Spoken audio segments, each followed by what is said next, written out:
Now legendary across the world, it was the last great Mayan city, Chichen Itza. Located in the southeastern state of Yucatan in Mexico, this sprawling cosmopolitan city attracted thousands of men and women in its heyday, as much as Paris at the time. It has opportunities, it's exciting. This was the place to be. The sublime Pyramid of El Castillo radiated. When you would emerge from that building, you were looking out over this enormous plaza, 20,000, 30,000 people. Whoever was the person wielding that position would have been godlike themselves. A pyramid that hides a strange secret at its core. A temple that's forbidden to the public. The leader stood in this very spot to receive energies from the celestial world and the underworld. To the Mayas, this spot is therefore the most sacred place in all of Chichen Itza. And a giant cave upon which it may have been built. If that is true, it's going to be the foundational trait of all this city. They must have done everything from that cenote, and the archaeological elements there must contain valuable information to understand the city. This city-state was brutally ruled by a powerful military guild that never thought twice about spilling blood. Literally, you could stand here and count the number of human sacrifices. Probably in this case, there would have been hundreds, if not 1,000 or more skulls here. From human sacrifices to ingenious architecture, experts are about to take you deep within this incredible city-state, which marked both the zenith and the downfall of one of history's greatest civilizations.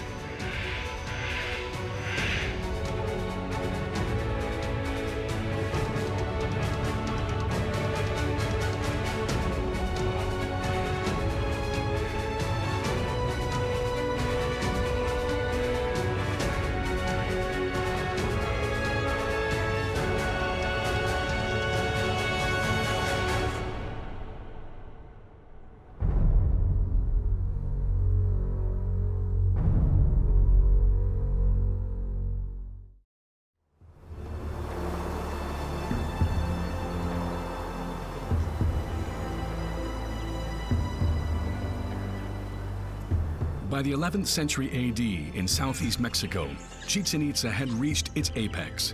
It is the most powerful Mayan city in all of Mesoamerica. Built in the heart of the jungle, the city spreads over 3 kilometers. It includes dozens of lavish monuments. Among them is El Castillo, a pyramid standing 30 meters high, dedicated to the powerful snake god Kukulcan. It represents the city's religious center. To the north lies the Great Ball Court, a 170-meter-long playing field where 2 teams compete as part of bloody rituals. Towering over the canopy is El Caracol, one of the first observatories ever built by mankind. Its unique architecture allows for incredibly precise measurements of the movements of the stars. And finally, the Temple of the Warriors, with its vast covered arcade and its 200 columns, headquarters the ruling masters of Chichen Itza. It is a cosmopolitan city of nearly 50,000 inhabitants, as much as Paris at the time. A truly unique city that hides a world of mysteries within its heart.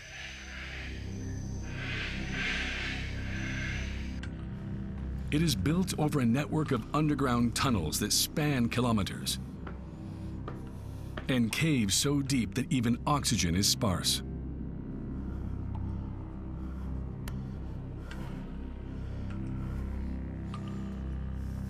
We are in the heart of Earth. We are in the underworld. We are on the dark side of the universe. And yeah, this represented fertility, you know. The modern Maya from Chiapas said that the stalactites, and sometimes are dropping, are the breasts of the earth. They said that the stalagmites that grow on the floor are the phallus. And when they get together and form a column, the earth is copulating to make life happen. So here we are on the sanctum sanctorum of Maya religion and ritual and beliefs. If Chichen Itza was built on top of caves, it's because they were essential to the Mayas. In their eyes, they represented the world of the dead, while also being the source of life. They were the stage for their bloody ceremonies and human sacrifices, when a priest would use an obsidian blade to carve out his victim's heart to satisfy the gods and assure the city would prosper. We have probably the earliest date in Chichen Itza from this cave. It's a piece of charcoal taken on the mud of one of the walls that the Maya built to seal the cave. So probably a lot of the development of Chichen started on this very cave. It was hence from great depths that the world's largest Maya city and its incredible pyramids rose to prominence.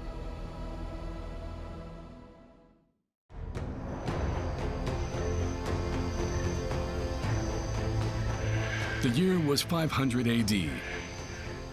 In the heart of the Yucatan jungle, on wild virgin territory, men built the first huts and christened their new village, Chichen Itza. No one knows where these first inhabitants came from, but they were part of the powerful Maya civilization, whose cities flourished from the highlands of the Pacific coast to the shores of the Caribbean Sea. Meanwhile, to the west, the Mexican highlands were dominated by the most powerful city in Mesoamerica, Teotihuacan. Choosing to build a city here was no accident.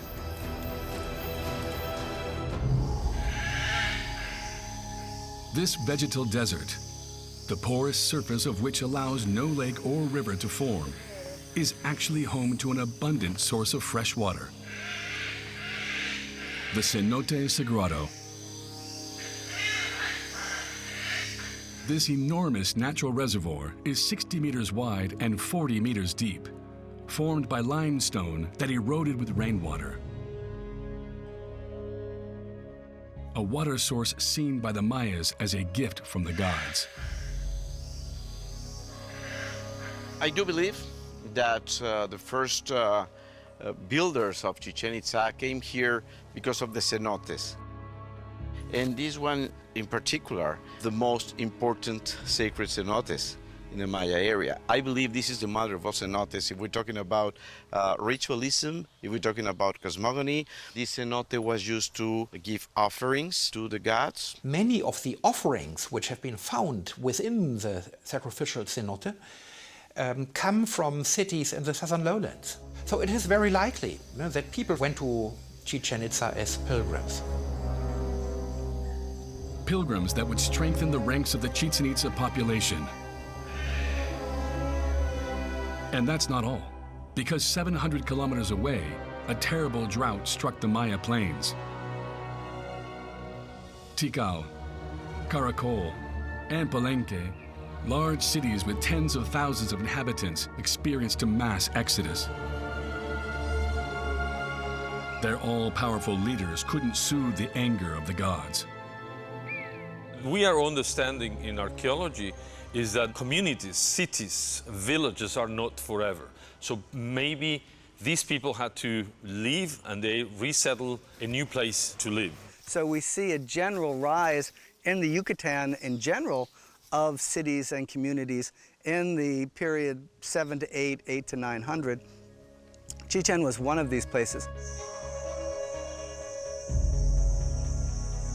With the big cities crumbling in the south and given its sacred cenote, the odds were in Chichen Itza's favor to become a significant city. As a new order started to take shape, it began to work its way to the top.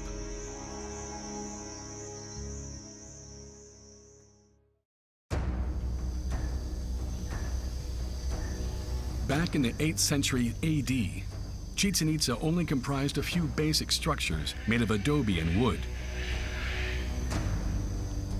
Competition was ferocious. Uxmal, 130 kilometers to the west, was leading the way. The city had undertaken an ambitious architectural plan. Temples, palaces, and pyramids were built to ensure its local supremacy. In the battle to be the best, Chichen Itza had no choice. It had to start building. Monumental architecture is something that human beings do. It reinforces religious ideology. It reinforces our identity as a people. Who are we? But also, it shows power to build these things, the energy to do it, the economic power to do it, and also the power of the state to create these kinds of structures. Buildings that, unlike the people's humble dwellings, were made to last because the people of Chichen Itza had a highly desirable resource: limestone. A large deposit was found right outside the city. It looks like they were carving this stone, which it was going to be probably a serpent head. Can you see the shape of the serpent here? You can see the mouth, the eye still visible somewhere. But it looks like when they were walking it, it breaks. So they leave it. They leave the work unfinished. The hard work was not to extract it. The hard work was to carry it all the way to the site. You imagine how many people they needed and a special technique. Maybe they push this stone through rolls of wood, logs, so it could be manageable. But it's amazing to believe the big city of Chichen Itza is built with big pieces of stone like this one.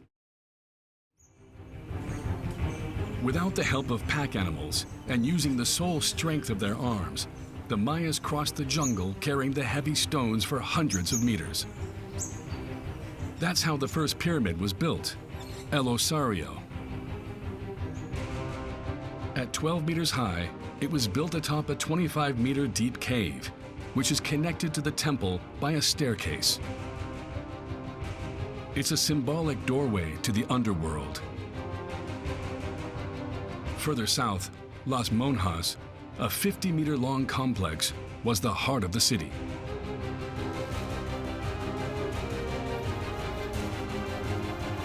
Its upper level was home to private apartments reserved for the elite, with long, narrow rooms. The Mayas were not familiar with keystones. The technique, which originated in the Western world, allows to distribute weight along the length of a supporting wall to create large open vaults. But the Mayas couldn't use corbelled vaults to distribute the weight. So even the elitist homes were cramped. Such was the price of durability. This construction system is extremely durable. It's over 1,000 years old. We can still see part of the paint that decorated the walls. This is a sign that their system worked perfectly. If their civilization had continued to develop, perhaps the Mayas would have figured out the solution, much like the Western world did. Below, buildings with impressive Puuc-style sculpted facades, characteristic of the region, may well have housed the city's most powerful members. Over the doorway, this feathery, kind of solary ring that's surrounding this individual, who's probably a high-ranking elite lord, if not one of the kings of Chichen. So here the Lord sits above in his throne or in this feathery space that's symbolizing an entrance into the underworld or a sacred mountain.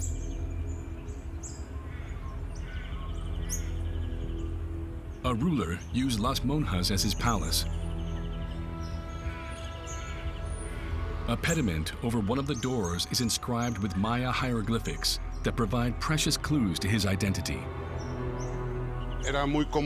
It's very common in Maya culture for the buildings or rooms to be inscribed with the name of their patron or the person who is tasked with an important ceremony. Here, everything seems to indicate this was someone very important back then, Kukulcan. Kukulcan, the first ruler of Chichen Itza, a man believed by the Mayas to be a living god, who also broke with the traditions set by many kings before him. It seems that power was shared by Kukulcan and Ini Korpol, his half-brother, and probably different members of a family. This may have been a reaction to the experience of the collapse of dynastic kingship in the southern Maya lowlands. People didn't want to make the same mistake and put power on several individuals rather than one.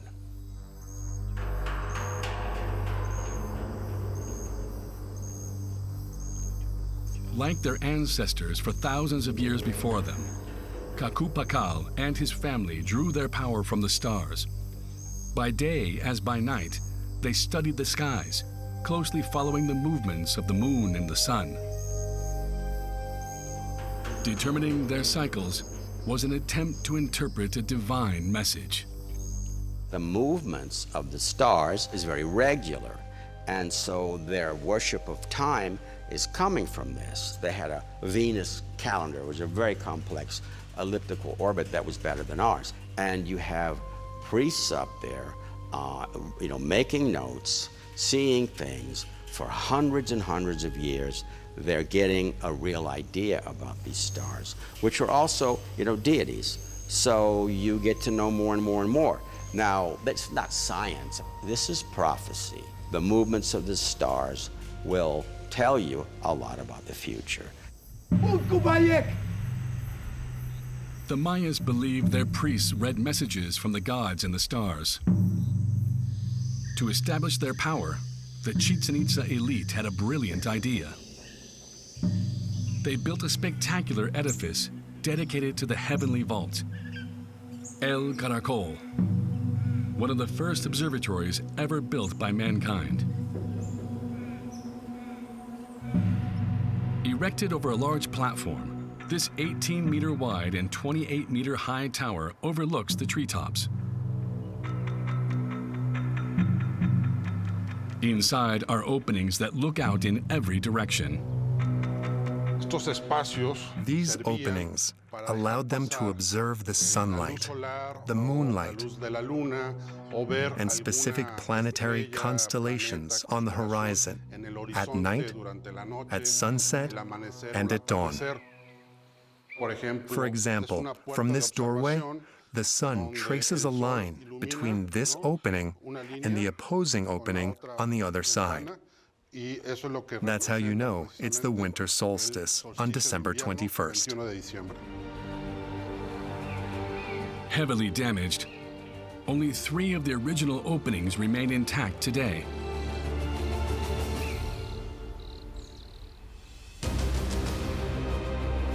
The first is aligned with the astronomical south. The second with the setting of the moon on March 21st. And the third faces the sunset on the autumn and spring equinoxes, as well as the northernmost position of the most sacred star in Maya culture, Venus. People have argued that the Maya had the original Star Wars because they used Venus in order to predict when to go to war and when not to. Venus was not the goddess of love, but a symbol of war. And so observation was more than just about the beauty of observing the sky. It was about controlling people, controlling politics, controlling the religious system, and so it's a powerful tool. On either side of the tower, 2 trenches trace its curve. Between 2 to 8 meters deep, their purpose remains a mystery to archaeologists. Recently, an engineer examining these decided that they were probably bases for moving screens. He argues that the Maya would have used gears and wheels in order to move these big wooden screens. These two screens could have been activated when needed. Moving the screens would have allowed for a greater number of precise observations compared to using only the naked eye.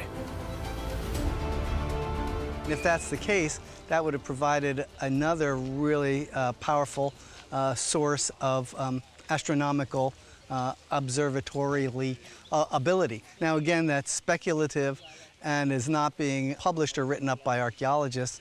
However, those ditches or those areas do exist, and an explanation is needed. With its one-of-a-kind Maya observatory and all its lavish monuments, Chichen Itza quickly rose to power in less than a century. But there was one essential developmental component the city was missing: control of precious commercial routes.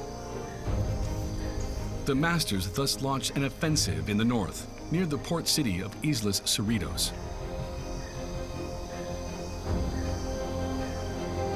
Chichen was investing not only here, but across a larger landscape in order to develop and control trade. It couldn't have done what it did without access to the coast. I think they were eliminating the competition. They would get control of all the trade routes. I mean, I think they were a predatory state. I mean, they would get booty and all of that. But if you look at what happened in the period, not very long period, afterwards, or maybe even during, they were extending a trade empire. Their conquests allowed Chichen Itza to control a territory of 100 kilometers and gave it direct access to the sea and a strategically valuable resource: salt. A lot of Mesoamerica itself didn't have access to salt. And in fact, Isla Cerritos is very close, within a few miles of the beginning of some of the most important salt-producing areas in Yucatan.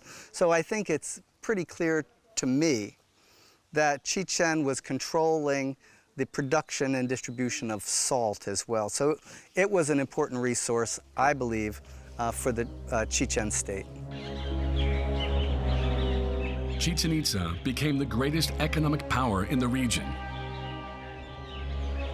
From Islas Cerritos, canoes loaded with precious merchandise could reach all of Mesoamerica. It's a huge canoes, and it's very efficient. Why would you go so far? It's by water, but what really makes it efficient is you don't have to go through other kingdoms. We're gonna give you lots of trouble. You can swing out into the oceans. And what Chichen did was, in order to acquire and move these luxury objects, Chichen established coastal ports from Belize to the Gulf of Mexico. From the coast, Chichen Itza's merchants went deep inland, all the way to the Mexican highlands.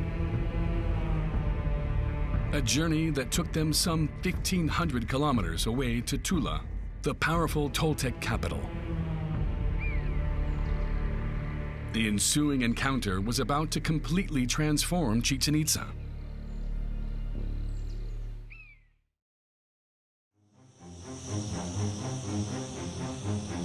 By the end of the 9th century, Chichen Itza's influence had grown so much that thousands of people migrated to the powerful city from all four corners of Mesoamerica. It has opportunities, it's attractive to people, it's exciting, politically, ideologically, from a consumer perspective in terms of goods and services, the city security, this was the place to be. And I think that in-migration was part of the process of the growth of the city. To welcome these new arrivals, Chichen Itza needed to expand again. The old city began to put up scaffolding. There's a time period where you start seeing the influx of international ideas. People start changing their houses. People start building additions to their buildings and reconfiguring things. Above all, the city's center moved north, where vast swaths of forest were cleared to make place for new buildings. When that happened, they didn't bring the stela. They brought to the new site center another way to depict or send a message about authorities. There's a sort of a big change in the architecture, in the murals, in the religion, in that layout. And the question is, what caused that? Previously built in traditional Maya style, the city began to radically change its appearance. In the new city center, one building came to symbolize this new trend: the Temple of the Warriors. This 150-meter-long complex is made up of several temples. Its vast underground chamber, supported by 200 columns, is unique in the Maya world. Crowning the top, two sculptures of the feathered serpent, a divinity that was previously unknown in Chichen Itza, frame a series of columns and bas-relief warriors. Archaeologists have long been intrigued by these architectural choices.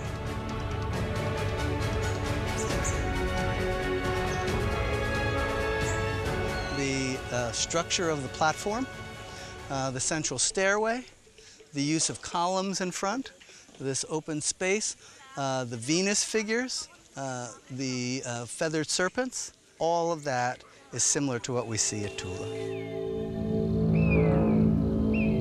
Tula's Pyramid B, in the former Toltec capital, inspired the design of Chichen Itza's Temple of the Warriors.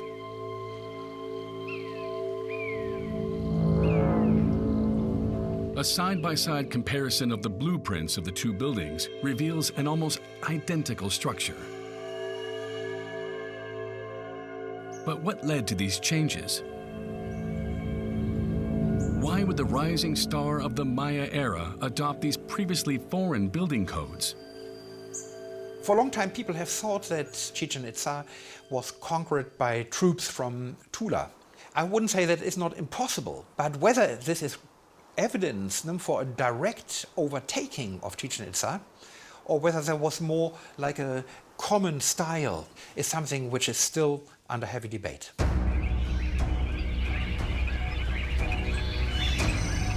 Whether a Toltec invasion took place or not, there's no doubt that the two cities are closely affiliated. Chichen Itza adopted the codes of its distant Mexican cousin. A change in style that coincided with the death of Kukulcan and a comprehensive reorganization of power in the Maya city. There's clearly a shift in the political organization. This divine king is no longer celebrated. What we see is the celebration of warriors. So it's probably a place where the social groups, the different warrior societies, came, interacted, carried out their official business, and it probably was exciting for young men to have an opportunity to publicly display their military prowess and abilities. So in some ways, I think this was a place where people could increase their social status by participation. The Temple of the Warriors became the symbol of the new masters of Chichen Itza. A powerful guild of soldiers that planned to impose their will upon the city and beyond. Once admired, Chichen Itza was now feared. Military power was so much more important at Chichen than the Maya centers and more organized. These temples are temples of warrior guilds, like unions. And so they would gather there, and obviously they would have a lot of power. And then what were all these Chichen people dressed up like warriors with warrior guilds? What were they doing? Playing chess? It's war.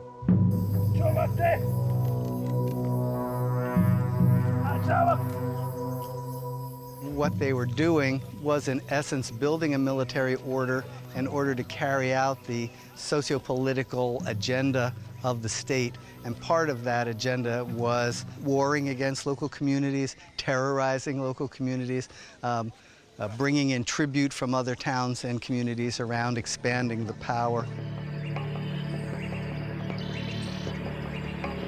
The powerful Chichen Itza army bended the neighboring cities to its will. Ekbalam and Uxmal were vanquished. The few survivors were bluntly herded to the city. Thrown into confinement cells, they waited to be sacrificed. Not far away was another prominently located and highly visible building, the Zompantli, which was adorned with thousands of carved skulls. There are sticks going through the skulls so that they would have actually been, if you had seen them, they're depicting skulls one on top of the other. So this is actually a basal platform, or a platform that would have supported a large wooden rack. And the wooden rack would have been filled with human skulls. The prisoners didn't have long to wait. One after another, they were offered to the gods. They were beheaded swiftly and without ceremony. On these buildings, there are individuals that are walking with trophy heads. So you can see warriors actually holding the heads, probably the heads that would have been displayed on here. There are also depictions of eagles and jaguars holding human hearts, which suggests that part of the ritual involved with this would have entailed removing the heart from these victims. So this is a giant operation for human sacrifice. So whoever would have come here, both the citizens, visitors, whomever, would have been able to see here a visible image of the power of the state. Literally, you could stand here and count the number of human sacrifices. Probably in this case, there would have been hundreds, if not 1,000 or more skulls here. A macabre spectacle meant to remind all of the fate that awaited Chichen Itza's enemies, and which once again had Mexican origins. They don't have Zompantlis everywhere. They're quite rare in the Maya lowlands. A Zompantli is a symbol of sophistication. It distinguishes Chichen from other Maya cities because Chichen represents the pinnacle of this kind of international culture, internationalization that's going on here. But a reign of terror was not enough. In this cosmopolitan city, where cultures and languages mix together, everyone has to be on board. To that end, what better than a new place of worship? Dominating the main square, a pyramid 30 meters high and 55 meters wide became the new religious center of Chichen Itza. El Castillo, a building at the service of power. You can imagine, this is a theater. This pyramid doesn't sit like back somewhere hidden. Everyone always thinks of this stairway because when you would emerge from that building, you were looking out over this enormous plaza. 10,000, 20,000, 30,000 people waiting for you to go in and to come out. Imagine dressed up as an ancient Maya of Chichen, rising up those stairs on those days. The heavens, the universe is interacting with you and with this person. That's really powerful. That whoever was the person wielding that position of authority on the landscape would have been close to the gods, if not godlike themselves. Here, thousands of faithful followers worshiped the new god of the city, Kukulcan, the feathered serpent.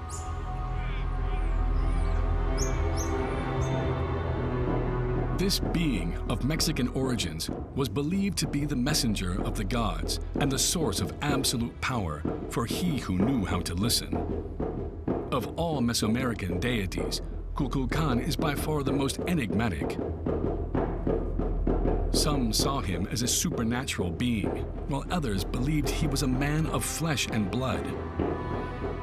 Between myth and reality, the true nature of this serpent god seems to have been lost in the fog of history.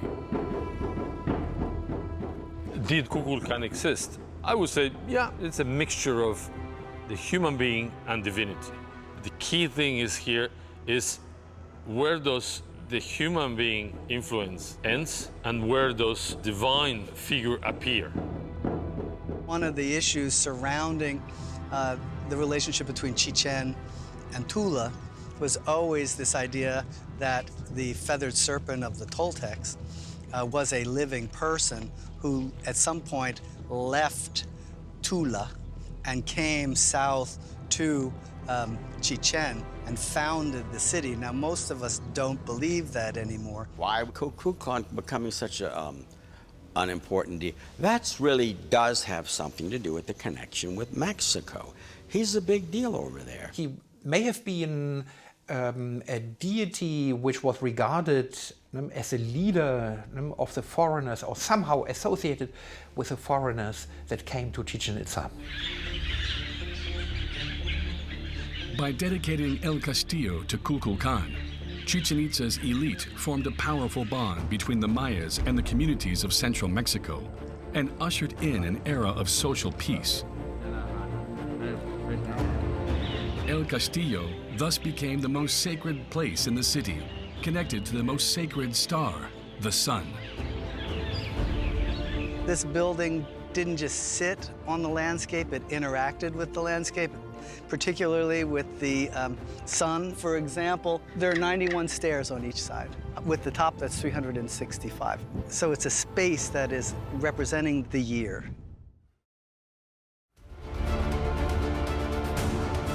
The solar cycle is at the heart of El Castillo's mechanics. On the spring and fall equinoxes, the sun casts a shadow on the rail of the temple staircase that reveals a serpent made of light. A magical spectacle that marks the start and the end of the rainy season. During the course of the day, as the sun moves, the balustrade actually looks like a writhing serpent. And in the morning, it comes down from the heavens, and in the evening, it ascends back up into the heavens. So these balustrades are not simply architectural. Again, they're cosmological, right? Measuring time is at the heart of Maya cosmology. And in Chichen Itza, El Castillo is the key. In 1930, archaeologists made an incredible discovery.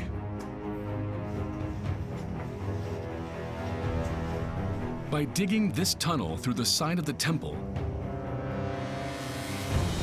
they discovered a second pyramid. This one 16 meters high and structurally identical to El Castillo. At its summit, in the belly of the Great Pyramid, was an exceptional temple, forbidden to the public.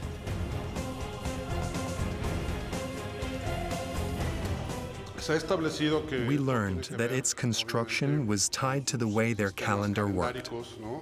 Every 52 years, the Mayas added a layer to the structure.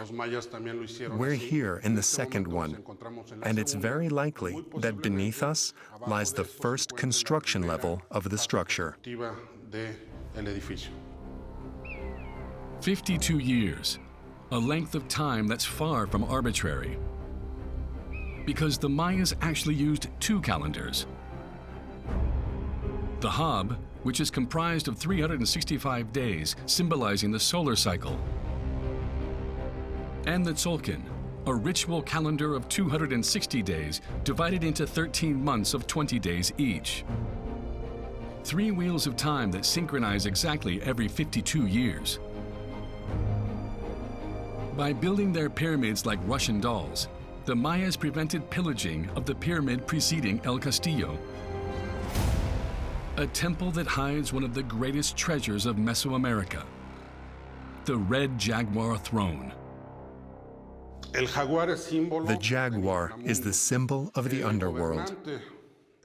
The leader stood in this very spot to receive energies from above and below, from both the celestial world and the underworld. To the Mayas, this spot represents the most sacred place in all of Chichen Itza, a place where only the leader of the city was allowed to enter.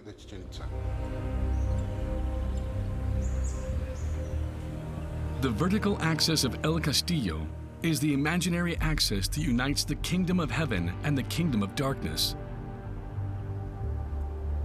It's a sacred place with a carefully chosen location. For El Castillo is located at the exact intersection of the four cenotes that surround the city. Sagrado in the north, Cholok in the south, Canjuyum in the east, and Holtun to the west. It's precisely here, beneath El Castillo, that archaeologists are on the brink of another incredible discovery.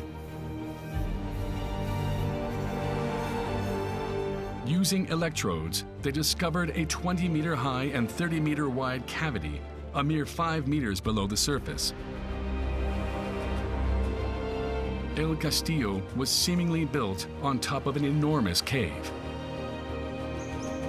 Even though there's a gap, even though there is a void, the Maya knew that the karst, the soil, could be thicker in some areas. It might be the case here. I believe, my assumption is, there must be at the very least 5 meters of bedrock.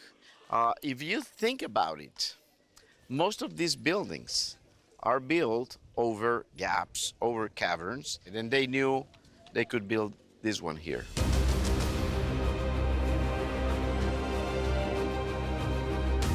Only new excavations will determine whether there really is a fifth cenote here.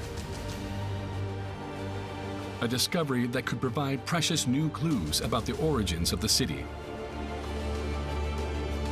If that is true, which I believe it is, it's going to be the foundational trait of all this city. They must have done everything from that cenote, and the offering, the elements, the archaeological elements there must contain valuable information to understand the city.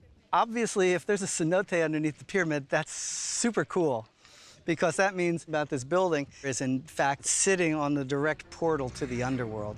We haven't seen the cenote yet, and so the day that they show pictures of that cenote will be a worldwide event. The military elite of Chichen Itza had completed their power conquest. The city was in their hands, and the surrounding towns had been subjugated. But in order to keep the peace, a social outlet was needed. To that end, what better way than a ball game? The elites of Chichen Itza thus had an enormous playing field built. 168 meters long and 70 meters wide, its rings hung some 9 meters off the ground. Spectator stands were built on both ends of the field. Along with a temple for the upper class, it was the biggest ball-playing field ever built in Mesoamerica. The idea of building a ball court like this is saying we're the most powerful city-state in Yucatan, and there's no one who could compete with us on the playing field or building a playing field like this. This is an important political statement. In this 2,000-year-old sport, two teams battle on the field to score points by sending the ball through the opposing team's ring without using their hands.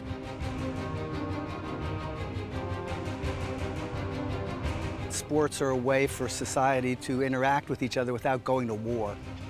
They can compete on the playing field, and I think that they were doing that here.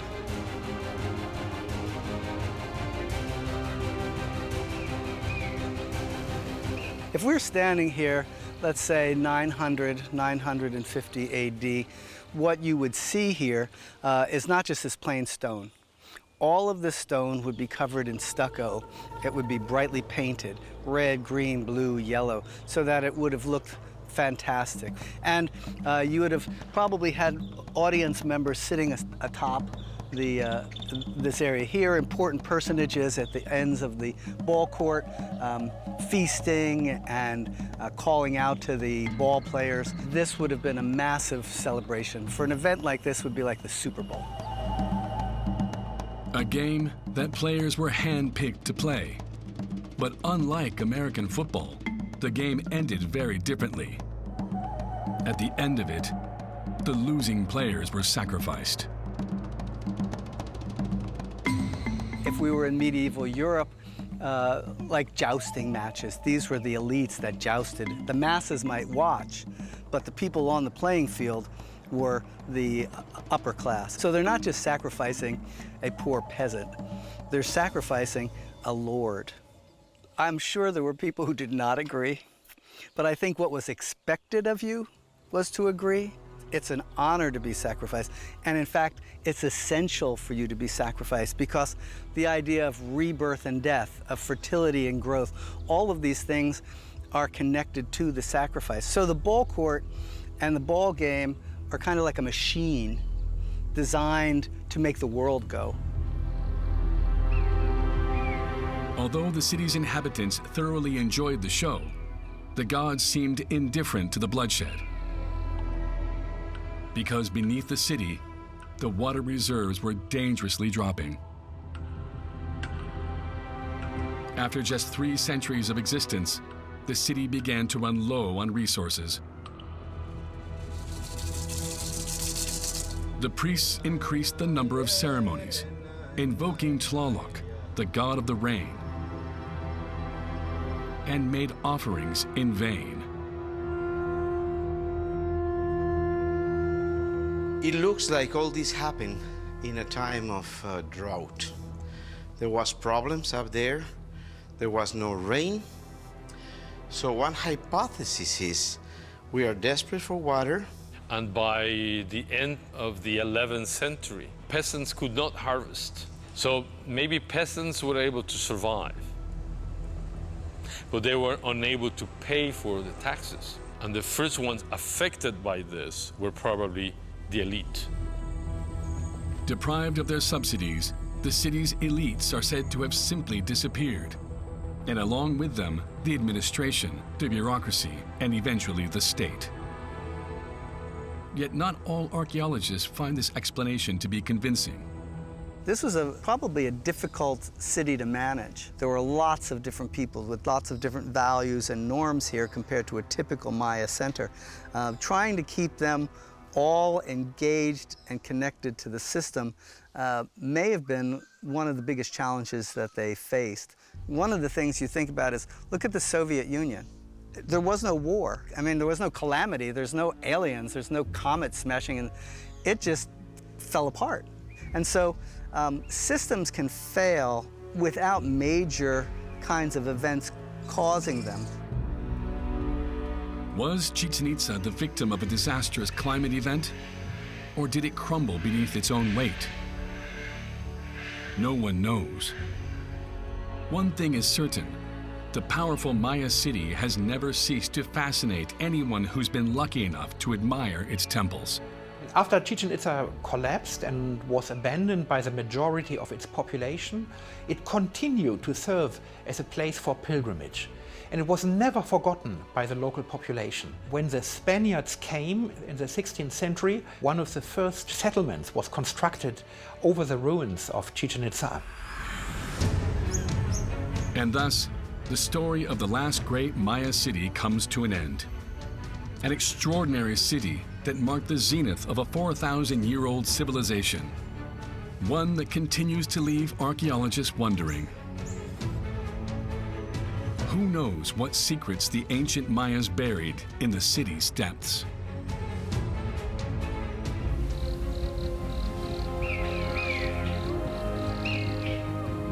Who hasn't dreamed of these pre-Columbian temples? of these faraway lands filled with legends.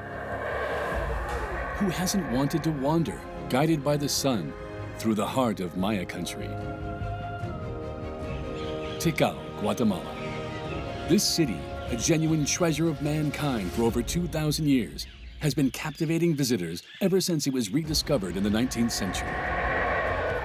The way they build these huge, tall, incredible structures. Imagine these buildings more than 1,000 years and they're still there. That's impressive. But it wasn't until very recently that experts made astounding discoveries thanks to state-of-the-art technology.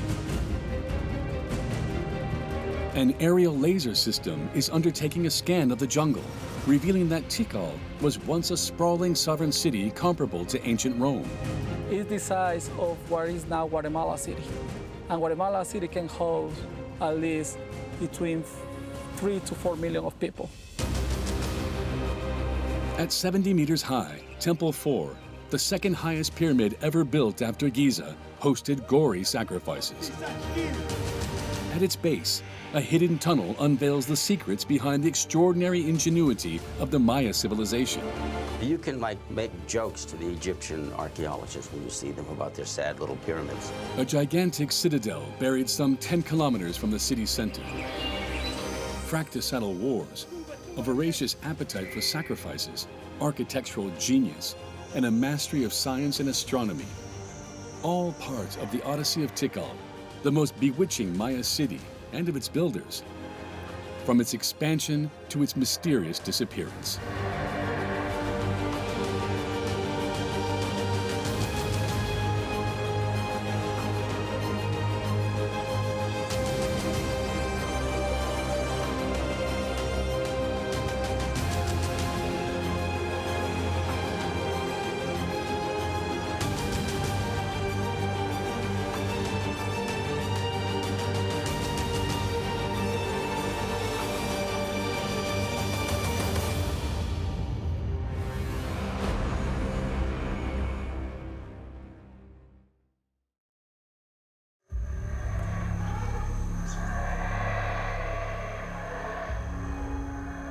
(750 AD). In the heart of the deepest jungle of the Petén region in northern Guatemala rose the city-state of Tikal, the largest Maya city ever built at the time.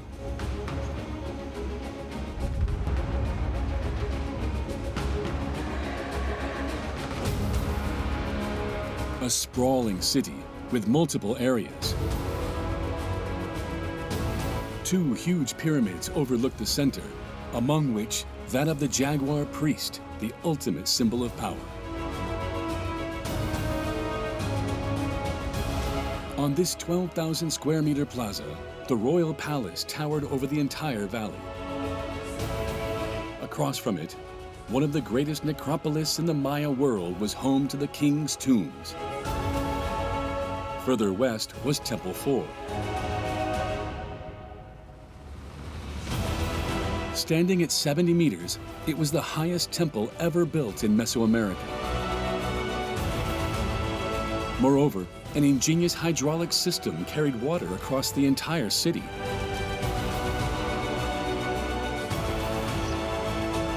All of this brilliance was at the service of the most powerful Maya kings, considered gods among men.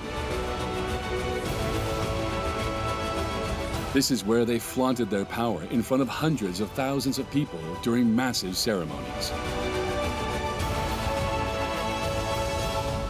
It would have been an amazing spectacle and a great source of power. I mean, they had wars and so on, but if you're a ruler of one of their vassal states that's, 100, 150 kilometers away, you would come to this and you would have the honor of being a participant.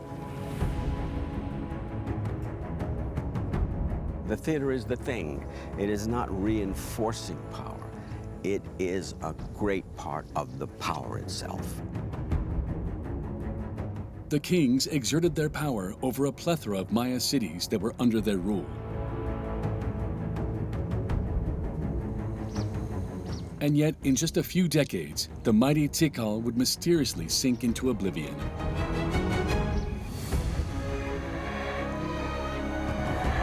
Swallowed by the tropical forest, it would take over 1,000 years until the first Western expeditions of the 19th century rediscovered its splendors. But the majestic city didn't immediately give up all of its mysteries. Some of its secrets are about to be unraveled thanks to a revolutionary tool: Lidar. It's a surveying method consisting of a super powerful laser aboard a plane that can see through the tree canopy and reveal the slightest fluctuations in the terrain. Now Lidar is our X-rays. We can see the landscape. We can see every single modification the Mayas did. Not just only the major architecture features. We also can see areas where they were farming. They were almost invisible for us. Over 2,000 square kilometers of forest have been scanned, allowing the discovery of 60,000 previously unseen human structures. Lidar has far exceeded the expectations of the archaeologists. It reveals the city had a completely different size, one much greater than all previous projections. We used to have 16 square kilometers.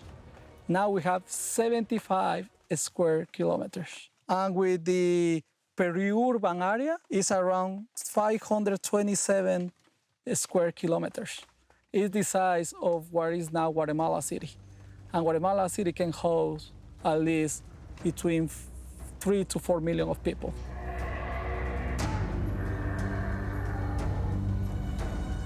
This discovery gives rise to several new questions. How could a city 38 times bigger than ancient Rome be built in such an environment? And above all, how did it all start?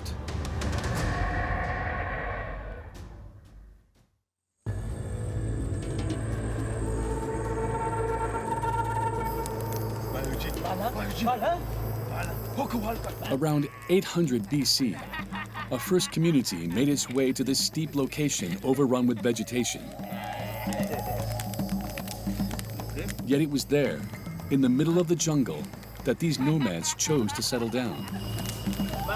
Where do they come from? That's a puzzle.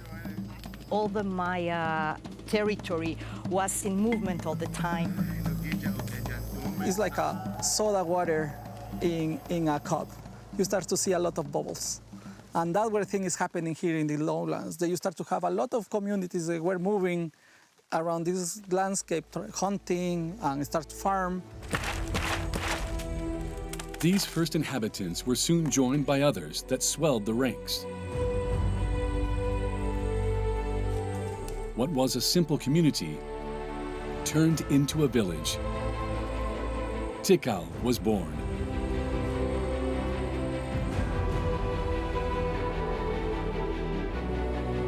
You're not supposed to have civilization in tropical forest. It's very, very wet. The soils are very thin in some places because everything's tied up in the canopy.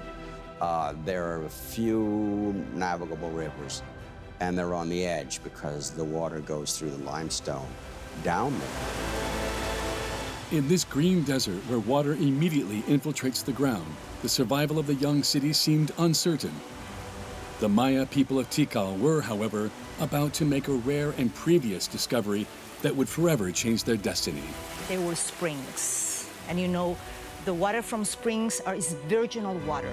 It's pristine water. It's really very like sacred or magical. Imagine having a spring. Water is coming from the earth. That will give you an extra significance to the landscape. A blessed land on which the inhabitants of Tikal would erect a first temple. The Lost World Pyramid. Located in the southeast of the current city, this pyramid was rebuilt on several occasions. When they build the first structures, they want to build another larger. What they do, they cover this one and they start to make another one on the top. It's like you're looking at an onion when you cut it and you see different layers. the earliest layer will be here in the bottom. And that's where they found over here in 1980s. Then it's one of the oldest structure in Tikal. This 30-meter pyramid actually conceals 5 other older ones. The first was built in 600 BC. It was only 3 meters high and 24 meters wide. Despite its modest size, it became the nerve center of the Tikal community. From the top, priests used to observe a spectacle orchestrated by the gods themselves. The heavenly vault and its myriad of stars. You have priests up there, making notes, seeing things for hundreds and hundreds of years. They're getting a real idea about these stars. The movements of the stars will tell you a lot about the future. They also tell you when maybe you need to do some rituals or sacrifice. Being able to predict the future was the key to the immense power reserved to the local elite. A power for which they acquired knowledge about the cycles of Venus, the moon, and the sun. In Tikal, the king star would even condition the construction of the city center. These buildings are the ones that make the solar observatory. And depends how the sun moves in the sky. And we'll start over here and we'll continue moving, and that's how they can mark. That's where you need the 3 buildings, and the sun will rise behind them. Sitting on top of the Lost World Pyramid, the priests observed the motion of the sun. In October, it indicated the beginning of the dry season. In April, the start of the rainy season. That's how the perfect orientation of the temples symbolized the winter and summer solstices. The Maya used this system to figure out when to sow and when to harvest. Of all ancient civilizations, they would become the best astronomers. It wasn't astronomy, this was astrology. They weren't trying to refine science or something. And there really is this, it's not just Mesoamerica, all around the world, Stonehenge or whatever it is, this is something that people record. But the Maya got such a good control of it. That's one of the reasons they worship time. It was so regular and impressive. In the 1st centuries AD, Tikal was one of the most flourishing cities in all the Maya lowlands. But its fate was about to be shaken up by an unprecedented event.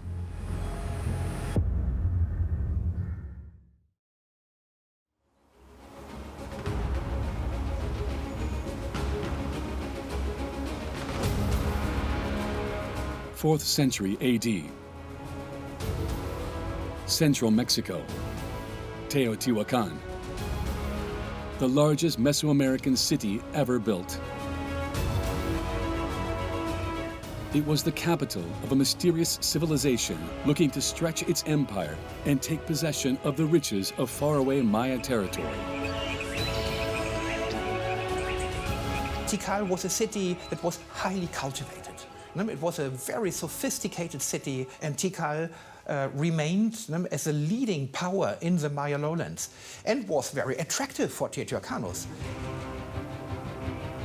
January 378. Men traveled across the arid lands of Mexico towards the Petén. They were Teotihuacano soldiers equipped with the best weapons of the time. The event is narrated on a headstone in Tikal. The text on Stela 31 tells us that in 378, at the same day when the foreigners arrived, the king of Tikal died. This is clearly not a peaceful arrival of just a few merchants. We are talking about soldiers here. And they established a new dynasty. Teotihuacan seemed to have subjugated Tikal. But not everyone agrees. I tend to think that it may be a bit exaggerated. I mean, you know, it's not like now. It's like Napoleon said, armies, you know, travel on their stomach. There's a lot of people who come along to help support. You better show me, you know, commoners, pottery, the people that came with them. And we don't have anything like that yet.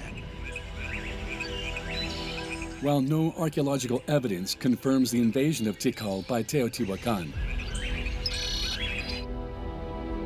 other elements have shown that the two cities maintained commercial ties well before 378. Then what role did the Teotihuacanos play in the Maya city? Thanks to Lidar, and for the first time ever in Tikal, archaeologists are about to unravel its mystery. Lidar is showing that before they thought there was a natural hill, now you can see that it's very similar to La Ciudadela of Teotihuacan. And that's where we think that maybe it was a Teotihuacan barrio. Some 1,500 kilometers away, the Citadel is one of the three major temples in Teotihuacan. It's a gigantic structure comprising a surrounding wall, a vast courtyard, and a temple. Its shape is strangely similar to the image detected by Lidar. A few hundred meters from the center of Tikal, in the midst of the tropical forest, initial excavations seem to confirm the archaeologist's hunch. This is the eastern structure facing west, and this is the area that we think is very similar to Teotihuacan. So we want to prove these people, they have the knowledge of Teotihuacan, they know the culture, they know how to build these structures, they know the meaning of that kind of architecture. And that's what we are trying to prove with this excavation. Pending the results of these excavations, other elements prove the influence of the remote central Mexican capital. Near the Lost World Pyramid is a temple that has Teotihuacan written all over it. This is how we call it in Mesoamerican architecture, talud tablero. It's a type of architecture that is very common in Mesoamerica. Then you're gonna have a talud, there is this wall over here, and a tablero that you can see it here in the top. Now we only can see the stones, but before, like 1,000 years ago, these structures were painted and covered with a plaster. Most of the buildings here were painted in red. And sometimes the tableros were used also to depict some type of art. Already widespread in Teotihuacan, the talud tablero technique became highly popular in Tikal. The people from the ancient Mayas, they knew about the symbolism of this type of architecture. And the elite from here tried to emulate those type of architecture. There was a fashion, but also was a make the tight connections between them and the elites of Teotihuacan. Now an ally of the most powerful city in all of Mesoamerica, Tikal became the nerve center of Petén and extended its influence all the way to Copan. But the domination was short-lived. In fact, 2 centuries later, when the Teotihuacano Empire collapsed, a weakened Tikal was conquered by a rival city, Calakmul, located about 150 kilometers to the north and led by the Khan dynasty. Destitute of its prestige, would Tikal ever rise from the ashes?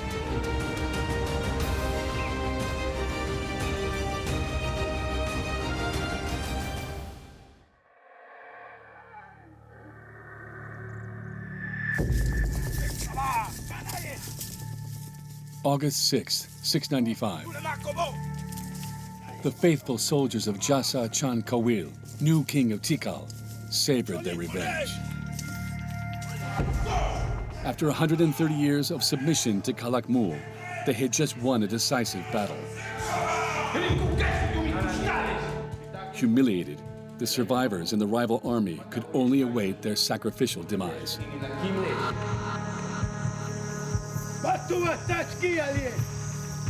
To mark his victory, Jasa Chan Kawil ordered the construction of 2 gigantic temples. They defeated the great enemy, giant, powerful hegemony of Calakmul.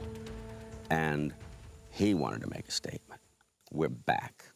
And so these temples are very different.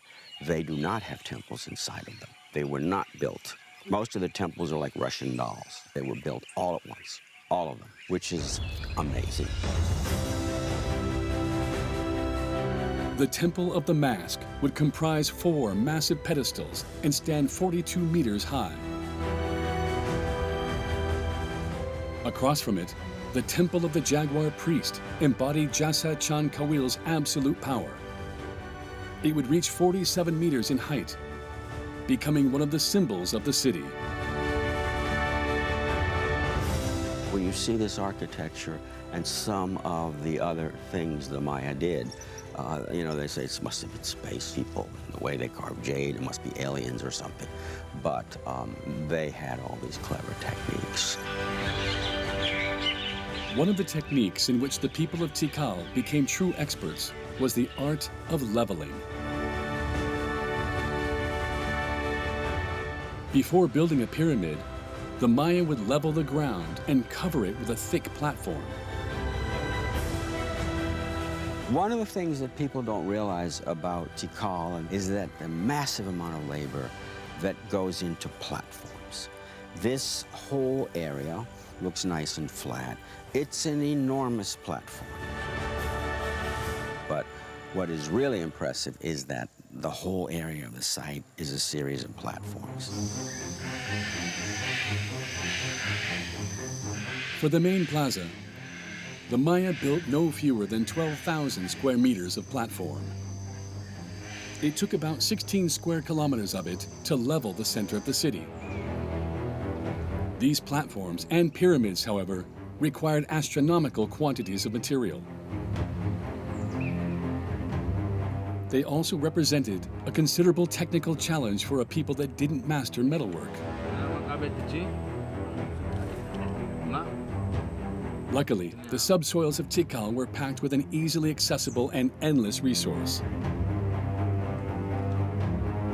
limestone. The Maya exploited the limestone different ways, not only for construction material, but also for tools. The core of the limestone, it's very hard. So they created axes, they created hammers, they created spears. They used these tools to extract the millions of tons of stone needed for their colossal construction sites. So they design the trace of the stone that they want to cut, but also they burn the limestone in order to create plaster to cover all the walls. That is showing us the knowledge and sophistication that the Maya achieved by controlling and using this material. The Maya had to carry the carved stone on their backs, as they didn't have beasts of burden. Yet it took them less than 2 decades to complete what would become the new city center. An enormous endeavor carried out by thousands of workers. This is something you do for the Holy Lord. And it wasn't because they were forced to do it. They had captives, but they didn't have a lot of slaves. I don't think anybody was coerced. We find that hard to believe, but again, they were devoutly religious. Atop this new pyramid, and away from prying eyes, Jasa Chan Kawil was about to perform a sacred ritual. A self-sacrifice during which he pierced his own penis. The ensuing blood was thought to have prodigious virtues. Blood is the absolutely central element to all their thinking. That blood is what connects him to the ancestors and also the deities. And then he'll see the visiting serpent or have some other hallucinations. That's what connects him to the future. As he predicted the future to his people, Jasa Chan Kawil became more than a prophet. He was the earthly envoy of the gods, the key to holding infinite power. This was the big, highest ritual of the Maya. This is when they would have thousands of people, tens of thousands of people coming in from everywhere. And then the king would come out, and this is what's really amazing, especially here with these steep temples. The temple of the Jaguar priest was conceived following a very specific design. Each of the 9 terraces represented one of the 9 levels of the underworld, the kingdom of the dead. At the center of the pyramid was the axis mundi, the imaginary thread connecting the underworld, the human world, and the world of the gods. In Maya hieroglyphic writing, the word for temple is width, which is the same word as mountain. And many temples therefore embody ritual places or places where the creation had taken place. And kings could reenact events of the mythological past on these temples.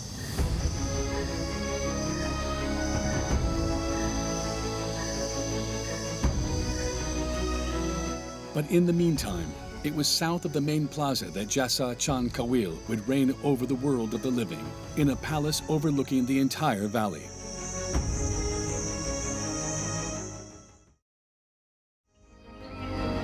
A series of constructions accommodated the court, the clergy, the city planners, and a cohort of servants. Between 200 and 300 people lived around this inner courtyard, all in the service of the king. In that central room is a throne where the king would sit and the visiting people would come, sometimes nobles with a petition, sometimes another visiting ruler. And this was a private area for elites. Festivals in here where the nobles and rulers would, they would often be, there'd be hallucinogenic enemas on one side, and the king is dancing, you know, and there's others dancing with a snake, and some of the nobles are looking up into the air, and there's floating porcupines wearing beads and an enema pouch over in the side. And they were obviously taking hallucinogens.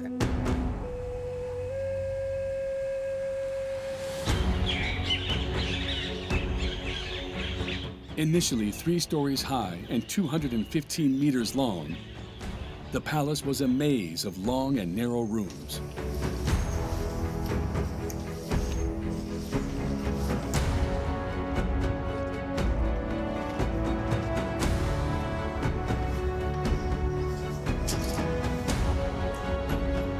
The rooms tend to be narrow because they did not have the true arch. They had the corbelled vault, they call it, which the stones, it's like a child with blocks building. There's a stone, and then another one closer, another one closer, another one closer, and a capstone. So it's unstable, there's a tendency to collapse. That's because the Maya didn't know about the keystone. Well known in the Western world, that technique allows to transfer the weight of an arch to the retaining walls. But since the Maya used corbel arches, nothing allowed the forces to be distributed. This sort of long, narrow, high style that was really a result of, technology, they embraced it. And so they built their temples that way, with the roof cones and so on. Because there would be wooden things to sit on with beautiful pillows and curtains, and it would have been a beautiful little room. The year was now 734 AD. It saw the death of Jasa Chan Kawil after a reign of 5 decades that left a profound imprint on the city.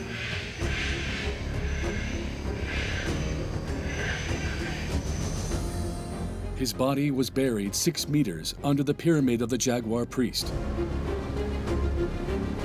And it's a massive burial. It's a huge burial chamber, one of the largest burial chambers we know from the Maya lowlands.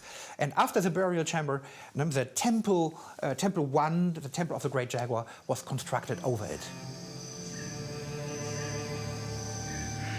Jasa Chan Kawil thus joined the pantheon of the kings of Tikal. Before that, about 20 of his predecessors had been buried just a few feet away in the North Acropolis. During a lavish ceremony, the deceased was groomed for his final journey. Luxurious offerings demonstrated his rank.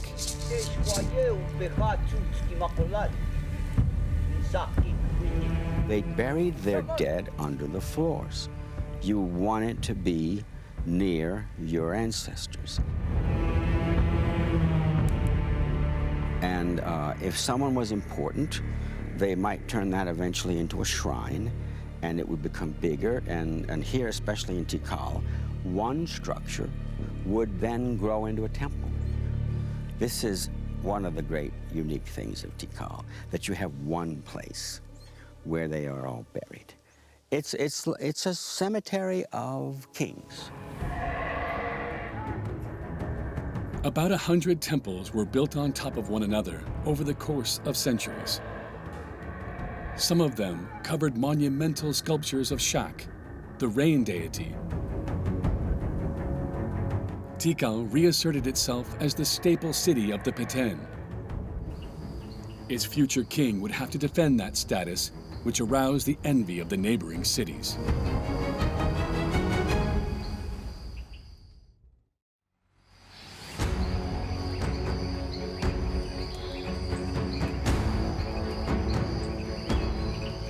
On December 8, 734, the son of the late king acceded to the throne.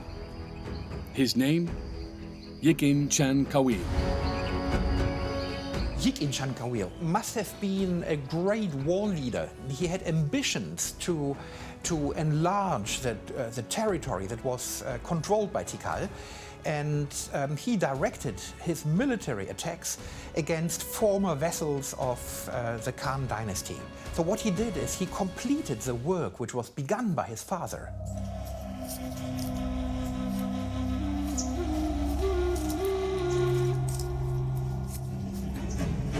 Chichen Chan Kawil sent his soldiers to wipe out the last resisting bastions of Khan faithful.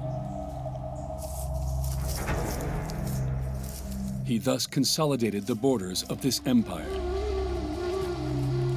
But flooring his enemies wasn't enough. It's just like Renaissance Italy in that the battling was not just war. It was who has the best rituals. Look at the temples. You know, who has the artists? Exactly like the Renaissance. To reinforce his power, Chichen Chan Kawil embarked on the construction of a temple more ambitious still than his fathers before him. Temple 4. Now covered in jungle green, it peaks at 70 meters. It is the highest temple ever built in Mesoamerica. The inclination is really, really steep. And the amazing thing is these steps, they go down like 200 meters. And the king would genitally bloodlet. Imagine if you had just lost liters of blood, and then you would process with 200 pounds of equipment down these stairs in a dignified way. And they had to train the princes probably from the time they were 5 or 6 in doing this. And I know of no case that is recorded anywhere of a king falling, because you're dead if you fall. So I mean, it's just, that is also impressive. I wouldn't want to be a Maya king, by the way. Temple 4 featured a dizzying slope of 82 degrees. How did the Maya design this pyramid that remains intact some 1,300 years later? In order to understand, archaeologists dug up a tunnel to the heart of the pyramid.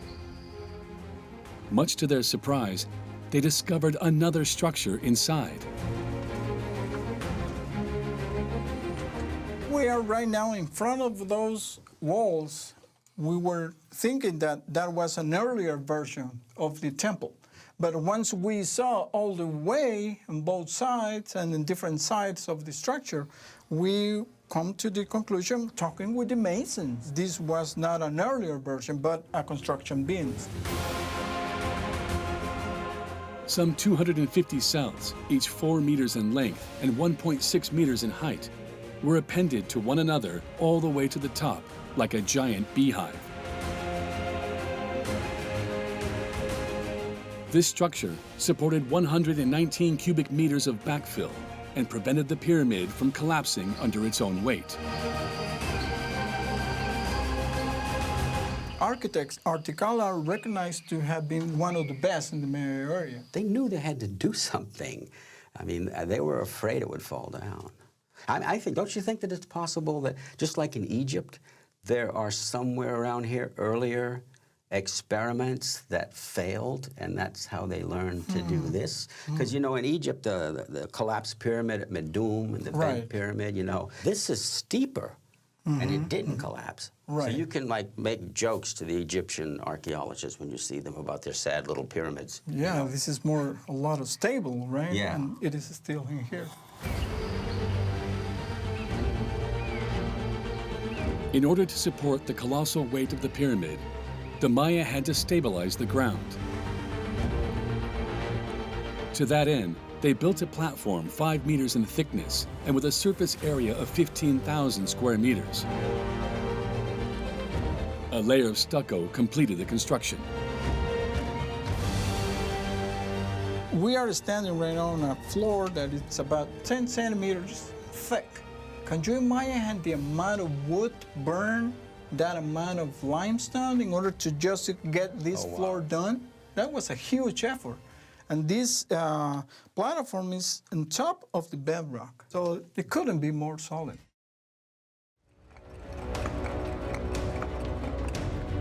It would take the Maya workers less than 10 years to build Temple 4.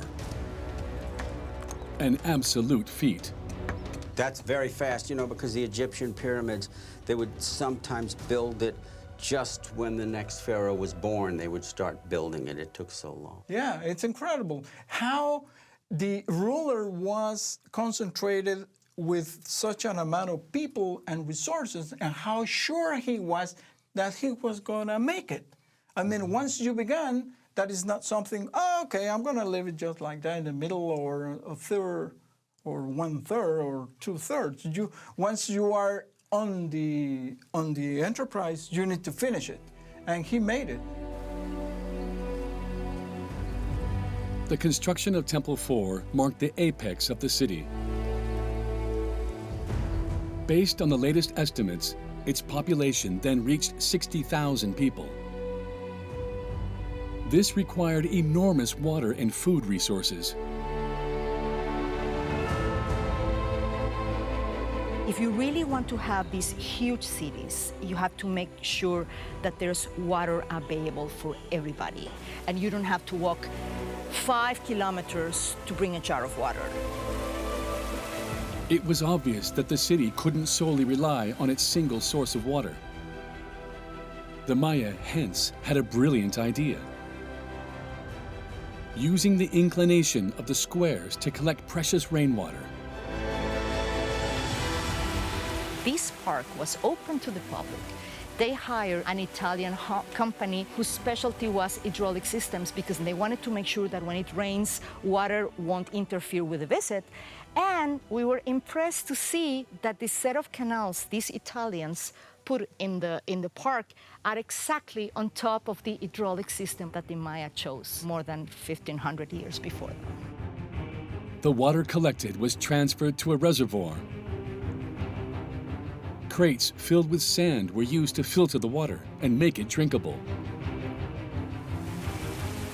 When we find out, we were very excited because we have no other reference like that. We have no other mention of any other reservoir that has this upper tank filled in with another sediment different from the local material, that it's very, very, very likely it was used as filter.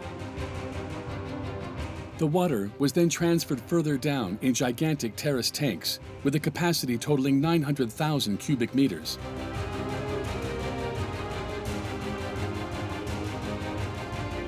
To control the flow, 2 huge dams were built.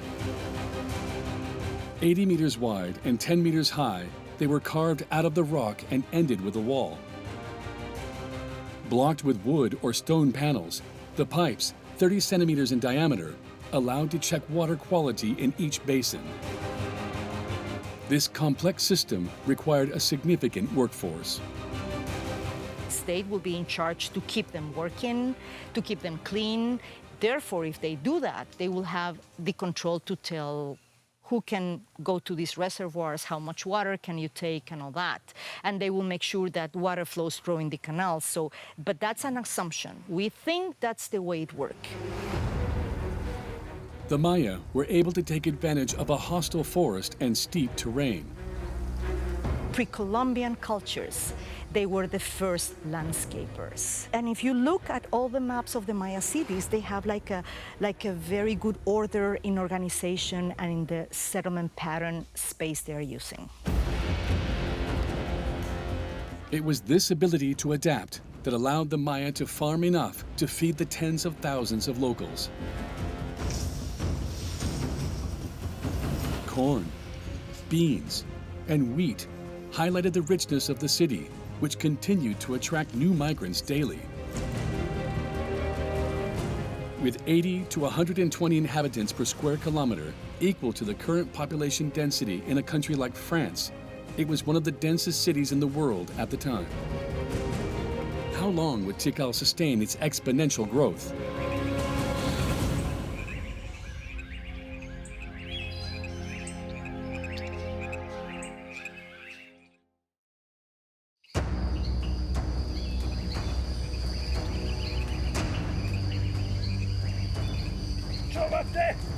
By the middle of the 8th century, the city had vanquished all of its enemies. It dominated an enormous territory, stretching from Calakmul to Naranjo. Yet it struggled to manage such an imposing area. There was a vacuum of power, and many local lords and local dynasties started to proclaim themselves as independent kings. They say, I am the divine lord of Tikal. And all of a sudden we have 5 or 10 divine lords of Tikal. For me, this is the beginning of the end. Politically weakened, Tikal would have to deal with a new challenge: an unprecedented drought. Over the next century, precipitations decreased by about 50%. You know, they build these great reservoirs, they build these great roads. Then you have a period of drought or decline or something, and you're dependent on them now, and you can't maintain them. And so it actually makes it worse because now you have this wonderful system and you can't maintain it and so then it spirals faster down. Faced with this climate issue, the elite chose to build even more so as to appease the anger of the gods and encourage rain to return. This reproachable behavior came with a heavy price on the environment. Cities grew very big. They were really abusing the landscape, like cutting too many trees. If you see, for example, the post holes of the pre-classic, there are these big trees. And then in the classic, they were a little bit narrower and narrower because they didn't let them grow as big as before. But again, this was really like Versailles. It was incredibly impressive, huge expenditure of energy and setting the stage, you know, for the revolution.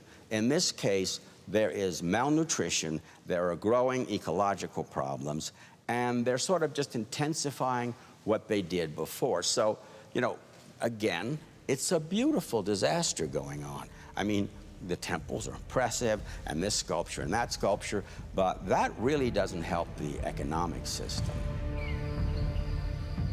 The city became an ogre that consumed everything in its path.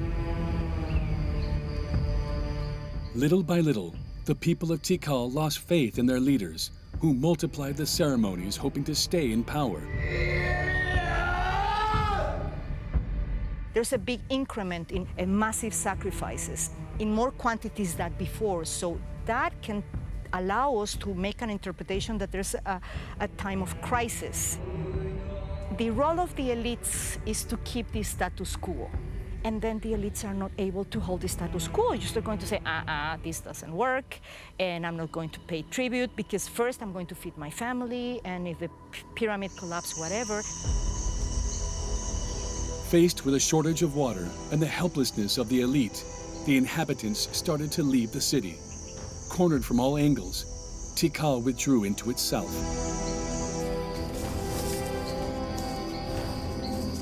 Thanks to their use of Lidar in the jungle, archaeologists have discovered the traces of the city in dire straits.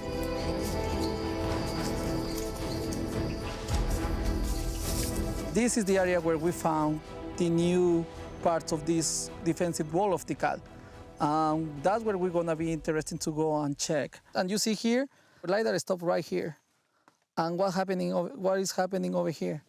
That's what we're gonna see when we extend our Lidar map, to try to understand if it surrounded the entire area or not. But that we're gonna do it with the new Lidar map.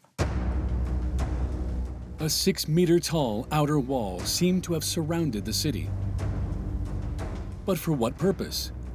What were the elite of Tikal fearing? It's not just for protecting during a war. Also, it's trying to make people to don't move. Like also you can stop some type of migration. We know the Mayas migrate a lot. When a city collapses or something, people will moving. And I think also it's controlling people. We still don't know who was able to go and cross and get to another city. Everybody could do it, or everybody can go and farm in different cities. We don't know that yet. The elite seemingly tried to contain the bleeding, but in vain. The gods remained deaf to their appeals. Rain didn't come. In less than a century, Tikal became a ghost town. Throughout the Peten, the cities fell one after the other. It's the network. A civilization is a network of all these, and it had collapsed. And so the fact that this site or that site stumbled on, Tikal continued for a while in a pathetic way, but many of the places, many sites, it was boom. It was pretty fast. However, it's a thermostat. You know, the heat builds up, builds up, builds up, and then boom, the air conditioning goes on. And it's sudden, but these things, throughout the late Classic, they were building.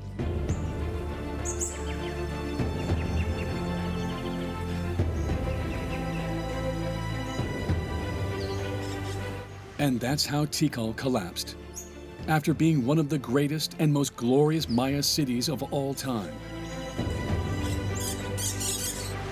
A gigantic city with vast unexplored sections that Lidar is finally revealing. Under the thick jungle, the city-state isn't done revealing its secrets. Who knows what revelations Tikal still holds about this astounding civilization of builders.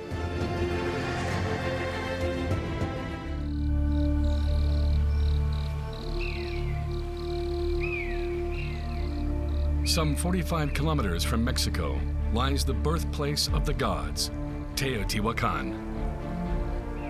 Erected in the 1st century AD, it was as heavily populated as Athens. Its 65-meter Pyramid of the Sun is the 2nd largest in the world after the Great Pyramid of Giza, built using only man's muscle power. All of Teotihuacan was created without any metal, which is amazing because that includes everything from the construction equipment. So it wasn't the technology, it was the people that created Teotihuacan. Of all Mesoamerican cities, Teotihuacan is the most mysterious.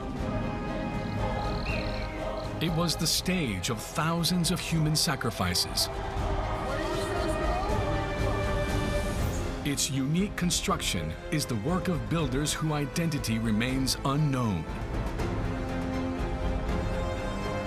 They were like Martians. I mean, they pulled in people into this highly organized city on a grid system. This was like nothing before. An enigma, the key of which may lie deeply buried in a 102-meter-long tunnel beneath the Pyramid of the Feathered Serpent. My theory is that for a period of time, the end of the tunnel was used to store the remains of someone specific. Someone with a lot of power, most likely a first-era leader of Teotihuacan. Archaeologists have recently made local discoveries that reveal the secrets behind the construction of history's very first pre-Columbian megalopolis.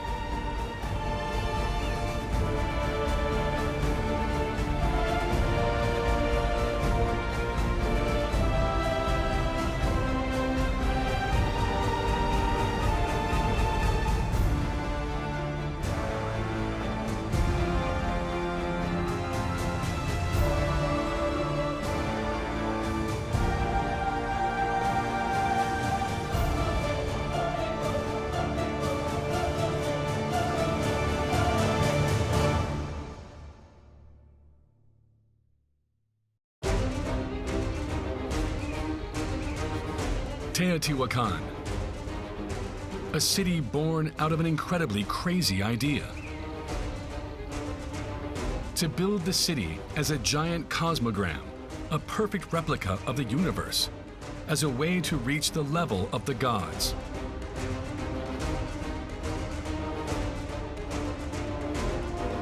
Following a perfectly orthogonal layout, the city is divided into 4 quadrants, separated by 2 avenues, oriented by the 4 cardinal points. At their intersection, the Temple of the Feathered Serpent, dedicated to the snake god, Quetzalcoatl, symbolizes the center of the universe. At the north end of the 2-kilometer-long Avenue of the Dead is the Pyramid of the Moon, standing 42 meters high and perfectly aligned with Cerro Gordo Peak. Facing west, the 215-meter-wide Pyramid of the Sun is only rivaled by the Great Pyramid of Giza in Egypt. The surrounding lands feature 2,200 dwellings spreading over 23 square kilometers. A gigantic city that reached 200,000 inhabitants in its heyday and which took 5 centuries to complete. Teotihuacan was an impressive city, one of the 5 largest cities in the whole world back then. It's really not just the city, it's a landscape. It's so massive that the imprint of the ancient city still is making thousands and millions of people from all over the world come to visit it. That's how successful they were as far as creating a convincing template that attracted that number of people.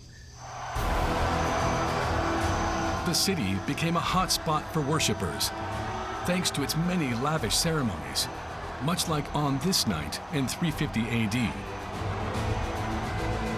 From the Avenue of the Dead, tens of thousands of pilgrims marched toward the Pyramid of the Moon. At its peak, and with their hands tied, men awaited in fear. Coming from all 4 corners of Central America, they were diplomats, warriors, or merchants.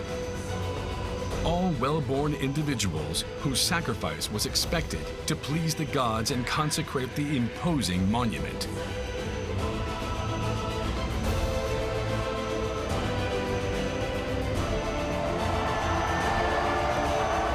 With a swoop of the razor-sharp obsidian axe, the men were beheaded. They all suffered the same fate, and their corpses were placed in the heart of the Great Pyramid. Every culture in the world practiced sacrifices, even the Romans and the Greeks. They all practiced human sacrifice, but it was something very special here. It was deeply rooted in daily life, whether as self-sacrifice, collective or familial sacrifice, or even entire neighborhoods. You don't select just anyone for sacrifice. They have to be specific individuals selected for becoming the ultimate sacrificial victims, representing the state that are able to fulfill the function of a successful ritual dedication. For what reason? Well, it was a way to guarantee the durability of their landmarks.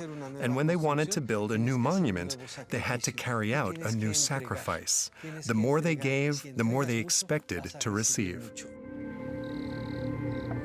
While it is the most impressive, Teotihuacan is also the most mysterious city of Mesoamerica.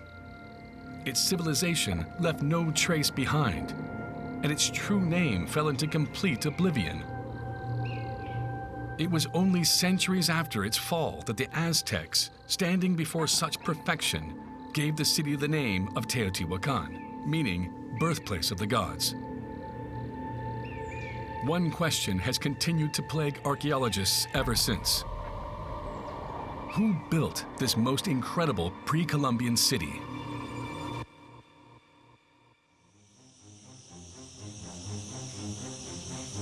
In the 1st century BC, at an altitude of 2,275 meters, men and women from northern Mexico crossed the semi-arid highlands in search of a place to settle.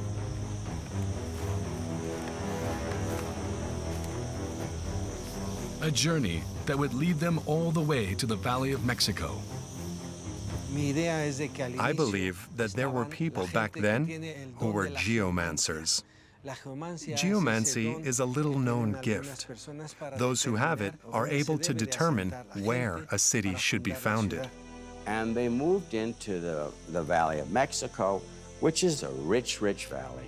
And because of the richness of the soils and so on, they were able to pull people together physically and still support them. An abundance that would draw an ever-increasing number of migrants to Teotihuacan in just a few decades.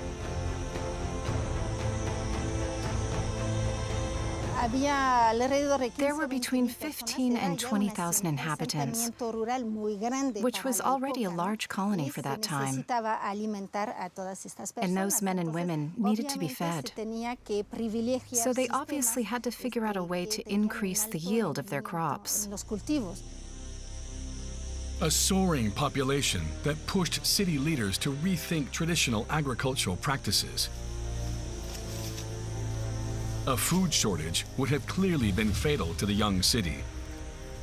To increase food production, they came up with an ingenious system of irrigation. Fed by rainwater, 2 reservoirs, each 500 meters long, 5.5 meters wide, and 1.4 meters deep, irrigated large expanses of agricultural land. The water was pulled by gravity into grooves carved into the bedrock, which maintained constant humidity in the thin layer of arable soil. A complex system that allowed for multiple harvests annually, much to the prestige of the city's elite. It's highly likely that the group that oversaw the planning and construction of the system started to gain more and more power. The political authority of Teotihuacan is very well contested, right? Some people say that it was a type of collaborative rulership, and some say no, it was a very traditional autocratic rulership, which one ruler that resided over the city itself. The reason we're contesting it so much is because, one, we don't have a writing system, so we don't have a history of, the Maya area. They have lavishly engraved epigraphic records of every ruler, every affair he had. We don't have that at Teotihuacan. The second thing is that we don't actually have a burial of a king. So a centralized authority, it doesn't have to be one person, but it's much easier if it is. So until I see evidence for the contrary, I think it's really important to keep that in mind. Whether or not they shared their power, the city's elites definitely had some serious competition in the region.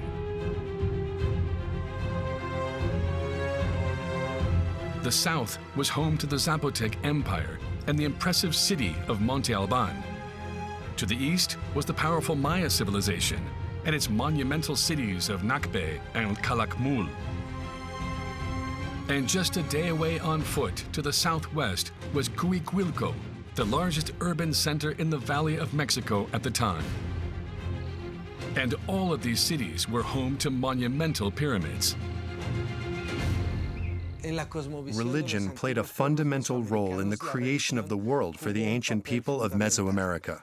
There's not a single city that wasn't built around a temple. It was a central, cohesive element. Pyramids are really artificial mountains. They are able to bring to life, it's not just a mountain, but it's the mountain where the ancestor spirits are living. That's how you communicate with your ancestors. It's about being able to connect with the community and the gods and the whole ecological order by building these mountains. Teotihuacan didn't simply want to rival its powerful neighbors. It wanted to dominate them.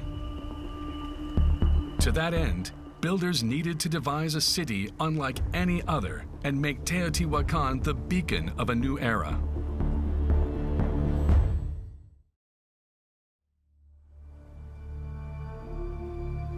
The year was 50 AD.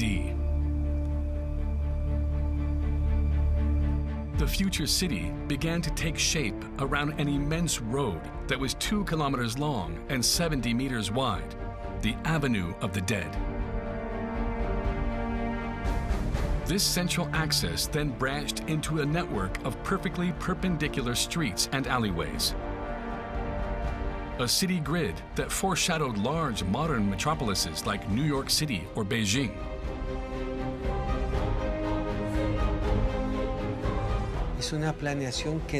It was urban planning on an unprecedented level, anywhere in the world. That's why we consider Teotihuacan to be the most perfect example of urban planning. They were like Martians. I mean, they pulled in people into this highly organized city on a grid system. This was like nothing before. That would have required something like that to be impressive, to make a statement of power.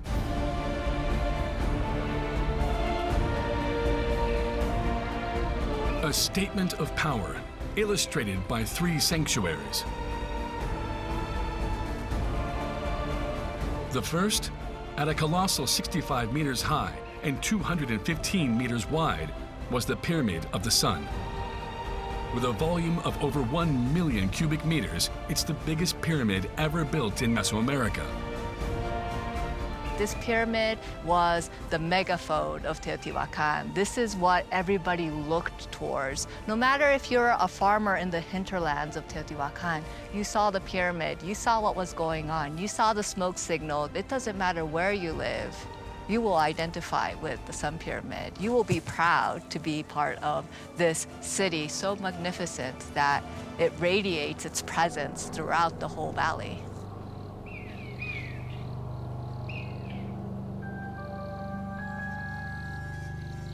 A pyramid dedicated to the most sacred star of Mesoamerica, the sun.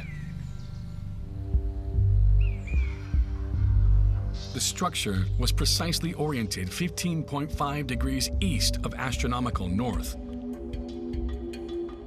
The western wall is perfectly aligned with the setting sun on August 12th, which marks the beginning of the dry season, and on April 29th, which marks the beginning of the rainy season. They were sky watchers. They were scientists and astrologers that interpreted the sun, predicted eclipses, understood the Venus cycle.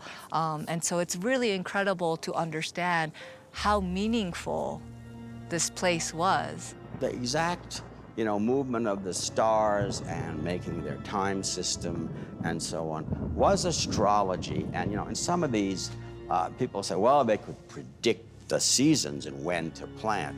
That's quite ridiculous. I mean, the farmers knew about this a lot better than the kings. And so these things had a religious meaning. A pyramid connected to the stars, but also used to keep time. That's because the Teotihuacanos designed the building according to ancient Mesoamerican calendars. The Hab, comprised of 365 days symbolizing the solar cycle, and the Solcan, a ritual calendar of 260 days divided into 13 months of 20 days each.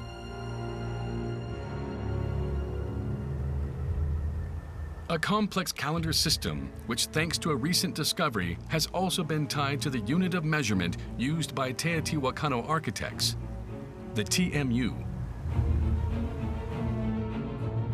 A standard length of 83 centimeters corresponding roughly to the distance between a human's fingertips and their heart.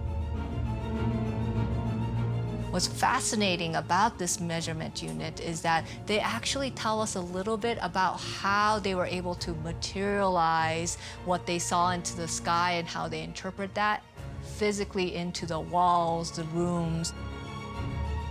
Therefore, the 215-meter width of the Pyramid of the Sun corresponds to 260 TMUs, the exact number of days on the ritual calendar.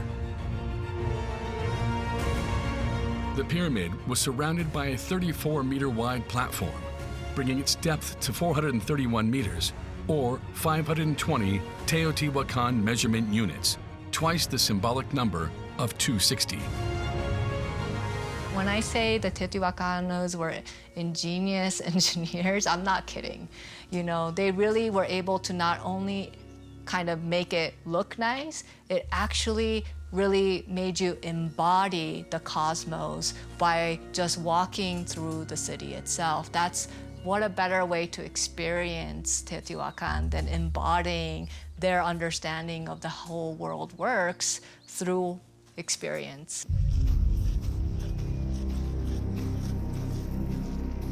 But beyond symbolism, the architects needed to figure out how to erect such a massive monument.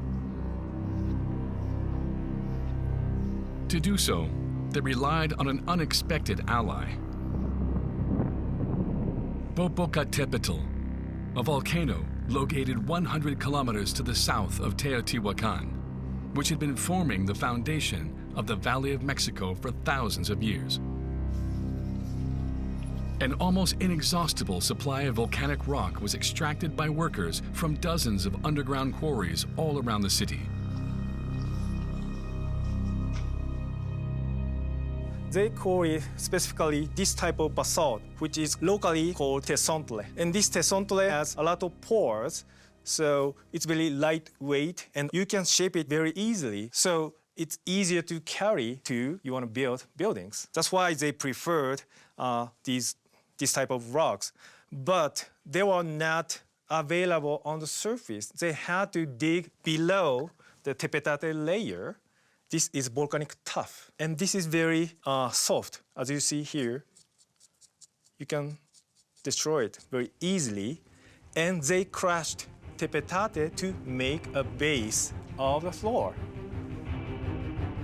In total, some 715,000 cubic meters of this rock was extracted from the earth to build the entire city of Teotihuacan. The material was then carried by men on their backs for hundreds of meters. That's because pre-Columbian civilizations never domesticated animals to help them carry heavy loads. They compensated for the lack of pack animals with an efficient use of manpower. The people were the labor force, and they were very effectively put to work in a well-organized way in order to be productive. That's one of the characteristics of Mesoamerican societies. The rulers of the city knew they had an abundant supply of workers. The population of Teotihuacan and its surroundings was already at 80,000 inhabitants.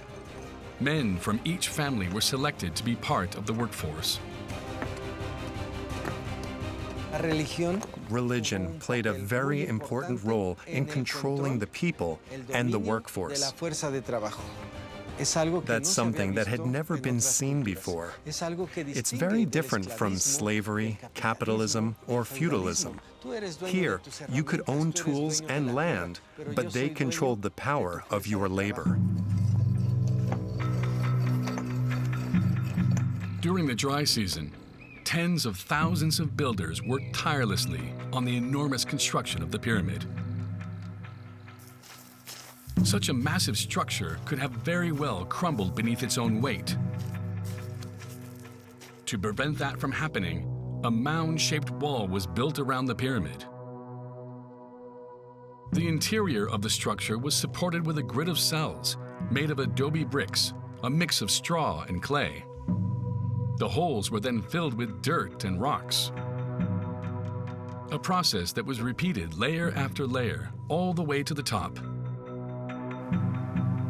This honeycomb structure allowed the building to withstand the heavy weight of the filling within the pyramid.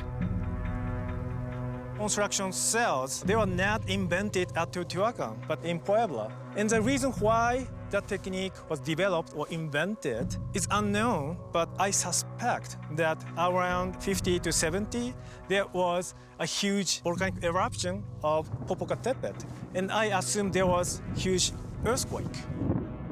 And it is possible that many structures were destroyed. Then those people possibly experimented using different techniques and then finally invented the technique of construction cells. So to keep those pyramids stable, Teotihuacan people emulated or imitated those techniques. The Pyramid of the Sun is the mightiest structure ever built by manpower alone. How long did it take the Teotihuacano people to build it? No one really knows. Although many archaeologists share similar beliefs about the answer, a recent experiment has shed new light on the conversation. The construction of a miniature temple using the same tools and materials from back then. We completed the whole process in 2 weeks with 4 workers.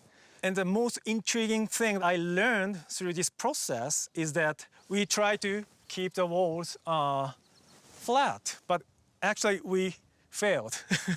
It was not possible for us. I still do not understand how Teotihuacan people did it, especially for large buildings. So based on our experiments, I calculated the time necessary to complete the Sun Pyramid, and I think it took less than 10 years, and possibly around 6 years, which is much less time than previously thought. An achievement that continues to impress and puzzle archaeologists some 2,000 years later. How could the same people who built such structures disappear without leaving behind any clues about their identity?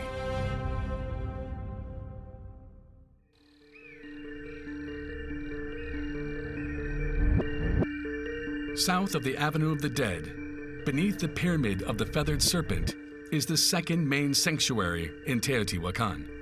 15 meters below the surface, a mysterious tunnel that was discovered in 2003 could unravel the mystery.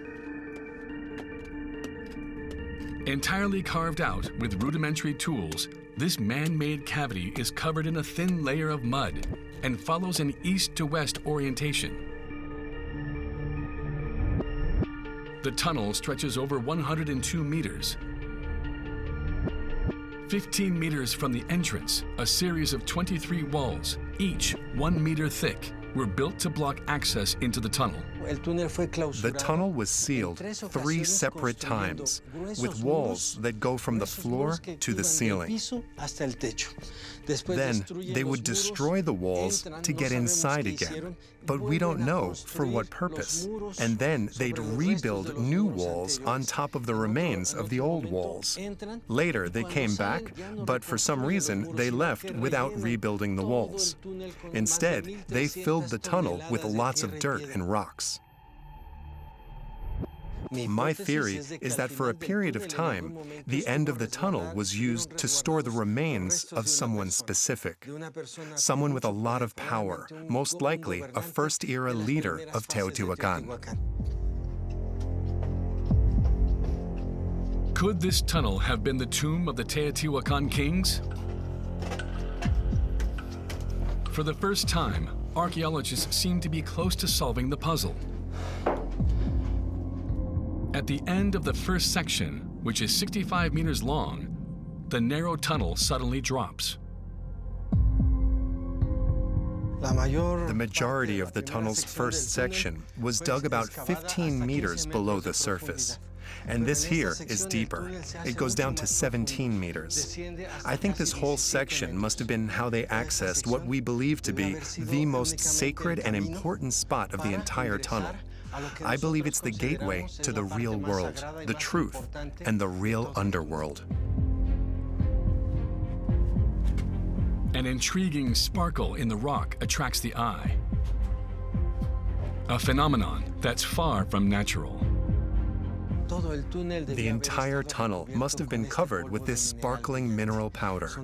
It's made of 3 minerals, pyrite, hematite, and magnetite, which were brought here from far away and painted on these walls, the ceiling, and even the floor of the tunnel. It must have been an extremely important religious experience to enter here in total darkness, with only the light from your torch. As the flame flickered, it must have looked like the sky and the stars of the underworld.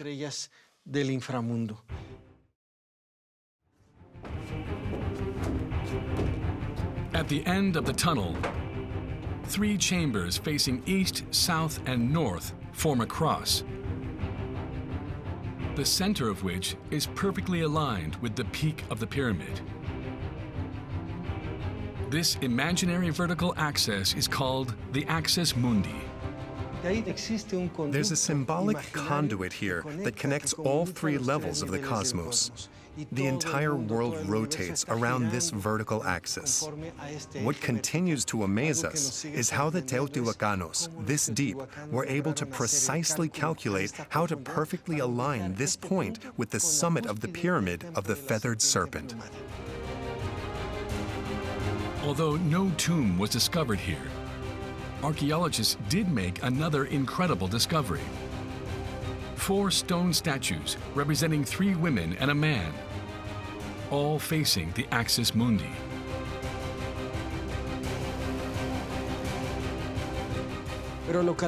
We discovered the remains of another sculpture, much larger than the 4 others. It appears to have been a male figure. It was naked, like the others, but all we found at this spot was a foot, and 100 meters further, a leg. We believe that means that when the Teotihuacanos came into this place, likely to desacralize the tomb of the man who was buried here, they also destroyed the sculpture, which likely represented him. From what we know, the Teotihuacanos were iconoclastic. They destroyed the symbols of power associated with a person at the time of their death. Sacred rituals must have been carried out here. Rituals like this king's ceremonial burial, a man whose influence spanned far beyond the city's borders. When the funeral ceremony took place, the entire Mesoamerican world sent gifts, presents to accompany the dead king that was buried here. It must have been a very important event that affected the entire Mesoamerican world. Although the name of this king has forever been forgotten, the tens of thousands of offerings left in the tunnel could provide important insights into the Teotihuacan civilization. They include objects made of jade or amber, as well as finely carved shells, many of which share something in common. They're all from Maya civilization. There is nothing specific to Teotihuacan here. Everything is 100% Maya. We've been able to decode them thanks to similar artifacts found on Maya sites that are much older than Teotihuacan. This glyph is very important. It means Ahau, and Ahau means king. It's most likely connected to the structure of power in Teotihuacan. That's why I think that the Mayas greatly contributed to the creation of the ideology, the magical thinking, and the religious identity of Teotihuacan. The Teotihuacanos didn't create any myths. They just borrowed the myths of the ancient Mayas. And then they presented themselves as the creators and the masters of the world. But in reality, all the origins of this is Maya.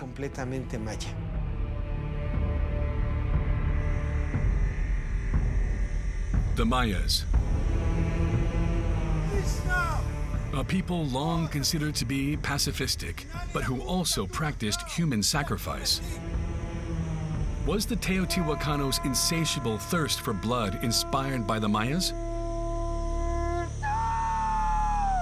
One thing is certain. This pyramid, the last structure that completed the historical heart of the city, saw more bloody ceremonies than any other edifice.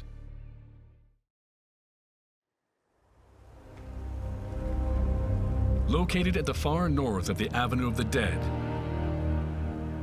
surrounded by 14 other pyramid structures, lies the city's third key religious sanctuary, the Pyramid of the Moon.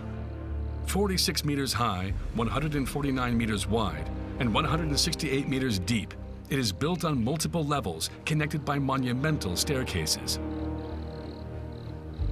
It has been heavily explored since the first Central American expeditions, and 345 meters of tunnels have been dug here in hopes of unraveling its secrets. The excavations revealed incredible discoveries. The Moon Pyramid was constructed over a sequence of time. So imagine an onion. It started off as a small dirt mound, and then they built over and over until it became larger and larger. And so we know from doing tunnel excavations at the core of the pyramid that there were 7 building phases. The first pyramid, which is only 23 meters wide, was designed to support the second, and the second supported the third. This system allowed to limit the amount of backfill needed for each step. In total, 7 pyramids were built over 3 centuries at the northern limit of the Avenue of the Dead. One of the most important kind of dimensions of the city was the front of the Moon Pyramid itself. It always had to start from that point because this point to, for example, the end of the Avenue of the Dead was a certain number of measurement units. And so that's why they decided that they always have to have the pyramid start from this section. The Avenue of the Dead is 2,156 meters in length, which corresponds to 2,600 Teotihuacan measurement units, meaning 10 times the number of days on the ritual calendar. Striving to preserve the exact length of the Avenue of the Dead, the Teotihuacanos gave the Pyramid of the Moon a very particular shape. Originally, it was a kind of mound that grew 3 times.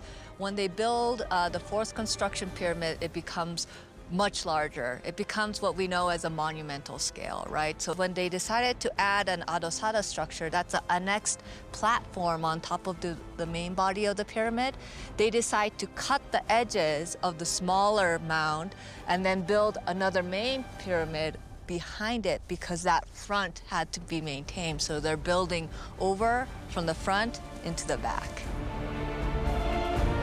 An important religious symbol, the Pyramid of the Moon was key to the strategy adopted by the leaders of Teotihuacan to make this city the most popular site of pilgrimage in Mesoamerica.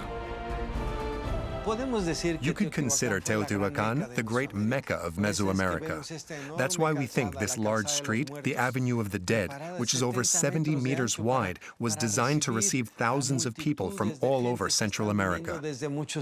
You could imagine that on certain occasions, you would have parades where people will be looking onto the avenue, all of the people walking into the dedicatory space. The conch shells, you could hear them in the background, but also the screeches and the roars of the pumas and the eagles. And this would blow them away. I mean, all those things painted now.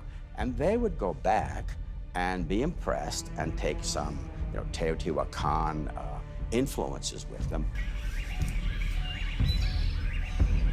These pilgrims spread the word of Teotihuacan's grandeur across all of Mesoamerica. Thousands of them journeyed here to partake in lavish ceremonies that marked the start and end of each phase in the construction of the Pyramid of the Moon. Rituals during which jaguars, pumas, eagles, or even humans were sacrificed. The great priest would finish off his victims by ripping out their hearts. The corpses were then buried in one of 6 burial chambers within the pyramid's filling, all precisely aligned along a north-south axis. The way that they are arranged within the dedicatory space is very important, both its orientation, but also the quantity. Certain numbers keep reappearing. For example, certain calendric numbers, like the number of days, months of years. The number 18 comes up significantly. It's the number of golden eagles that were sacrificed in burial 6. Half of this number, 9 were sacrificed in burial 2. I think so far, everything about Teotihuacan is intentional. It's just incredible to think about how they were able to conceive of such a master plan and not only think about it, but execute it. It was these 3 sanctuaries that made Teotihuacan the most important religious center in all of Mesoamerica. And yet, barely 2 centuries after its rise, the city underwent a new revolution.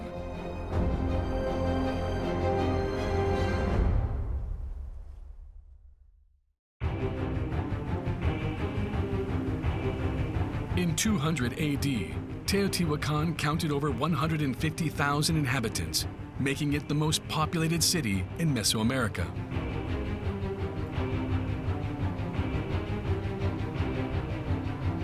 On either side of the Avenue of the Dead and its lavish temples, entire neighborhoods sprang from the earth. These residential complexes, much like the Great Pyramids, were subject to very strict rules of construction.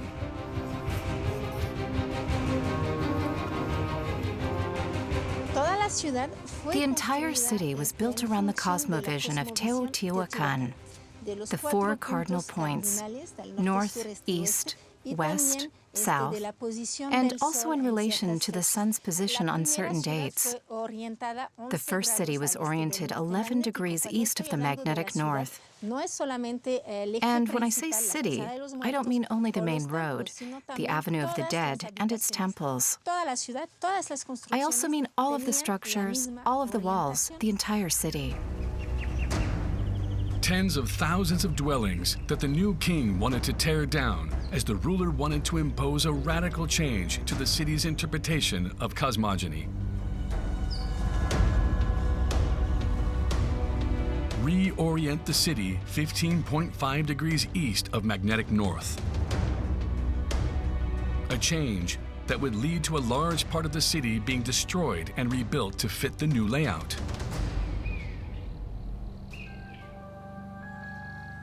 It was insane as destroying Paris, Rome, or New York City, simply to reposition everything by 3 degrees, which isn't even noticeable. This is a tremendous amount of planning, engineering, and infrastructure to get it right. Remember, they didn't have the total stations we have today to make sure that alignment is completely accurate.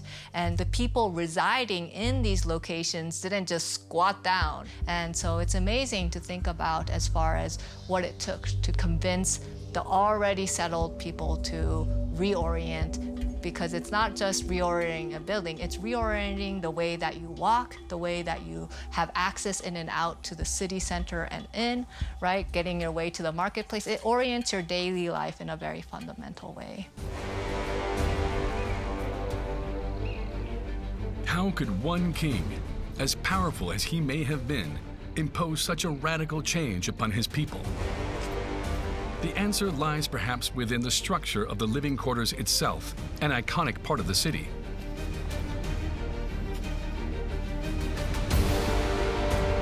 Surrounded by a perimeter wall that limited access, each complex included living spaces, storehouses, workshops, and most importantly, a courtyard with an altar. A central element controlled by the priests, where domestic religion was practiced. The priests controlled the production of all objects made in this space.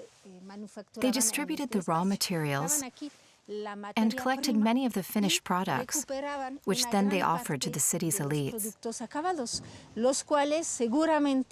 The weight of the local religion was felt on every level. It was everywhere, whether you were at home or in the biggest temples. It was one of the ways that the elite controlled the broader population.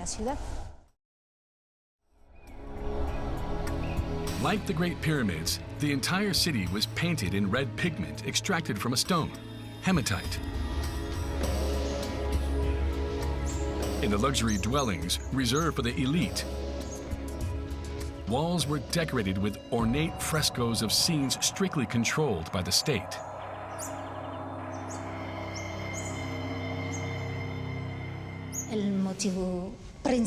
The principal theme was this mountain. It's an allusion to the Tlaloc, the god of the rain, the most important god in Teotihuacan. For example, in this part, we see what appears to be a depiction of a sacrifice. There are also decapitated heads. It's obvious that this is more than a simple decorative painting. It is also a clear representation of the Teotihuacano cosmovision. One of the ways they controlled the people was by conveying the state's messages in stone.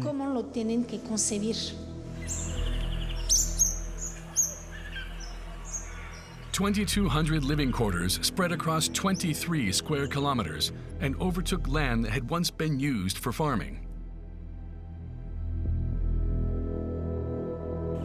To continue to grow their city, the leaders of Teotihuacan made what could be considered a surprising decision. Around 150 AD, they closed all of the hydraulics, which required great effort, and they stopped cultivating their own food. Why would Teotihuacan stop its own food production? The Teotihuacan Valley is actually very small, so even if they had dedicated all the available land to agriculture, that still wouldn't have been enough to feed a population greater than 30,000 people. But there were 200,000 men and women living in Teotihuacan, which means that most of the food consumed in the city was imported. A dependence that could become the city's Achilles heel. The Teotihuacanos made a very risky bet and decided to make the city the largest artisanal production center in Mesoamerica. To that end, they shifted their focus to a strategic resource that was widely available in the valley: obsidian. A volcanic rock with exceptional physical properties. Obsidian is a volcanic rock with very sharp edges. It was the only material they could use to make blades for sacrifices or weapons. We believe there were numerous workshops in the city that were dedicated to making objects out of obsidian. We know that obsidian played an extremely important role in the city's economy, and we found obsidian artifacts in other places far away from Teotihuacan. Now the greatest economic power in Mesoamerica, Teotihuacan attracted traders from all over Central America. Entire neighborhoods of foreigners began to spring up. The Zapotec neighborhood, located 3 kilometers west of the Avenue of the Dead, was specialized in the production of stucco. In the northwest, there was a neighborhood that regrouped people from the Veracruz region and the Maya lowlands. Today, Teotihuacan would have been a multi-ethnic city, like New York City or Paris, where people from all over the world dress and speak in a variety of ways. It seemed like nothing could stop the incredible growth of the city. A regional power up until then, Teotihuacan was about to take a new step in its quest for domination.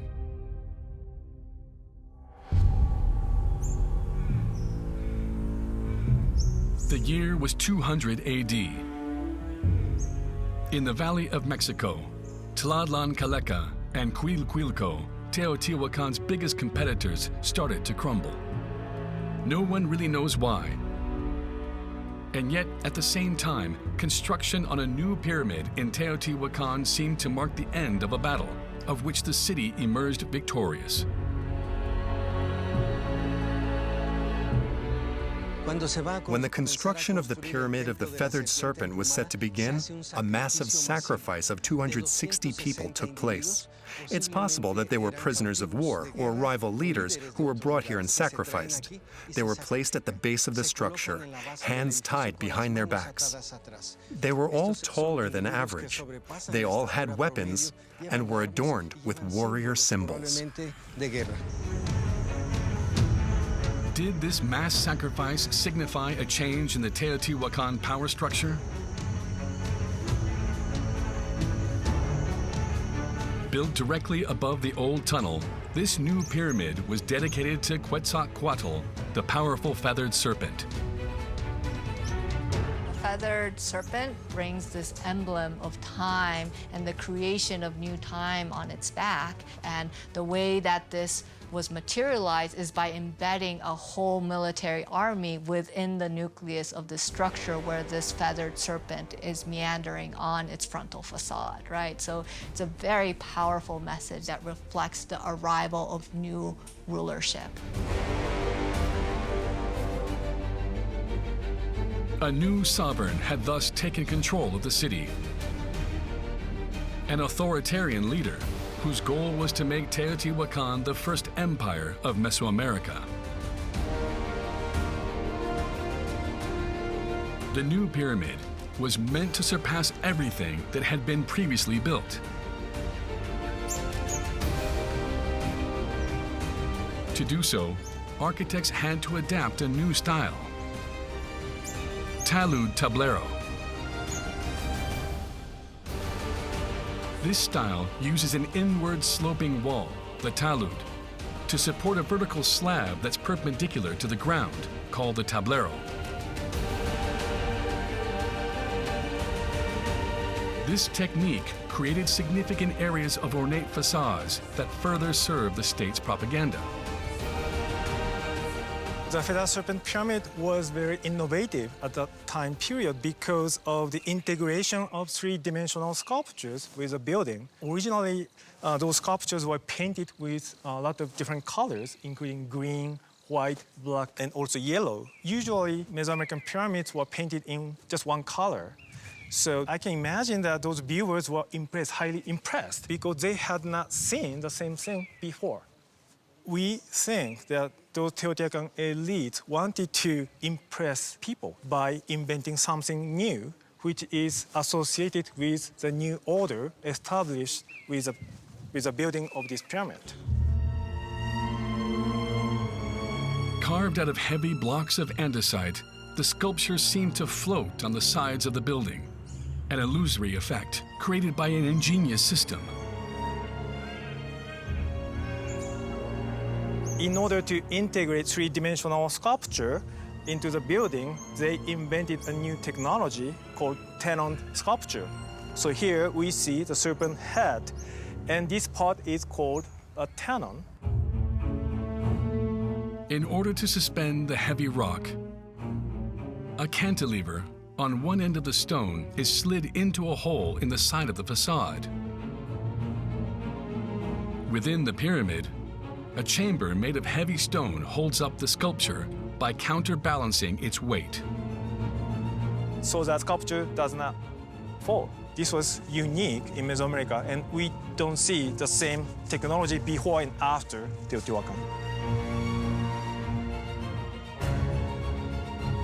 Previously conducted in a highly intimate setting within the tunnel, the rituals for the transmission of power now took place in public.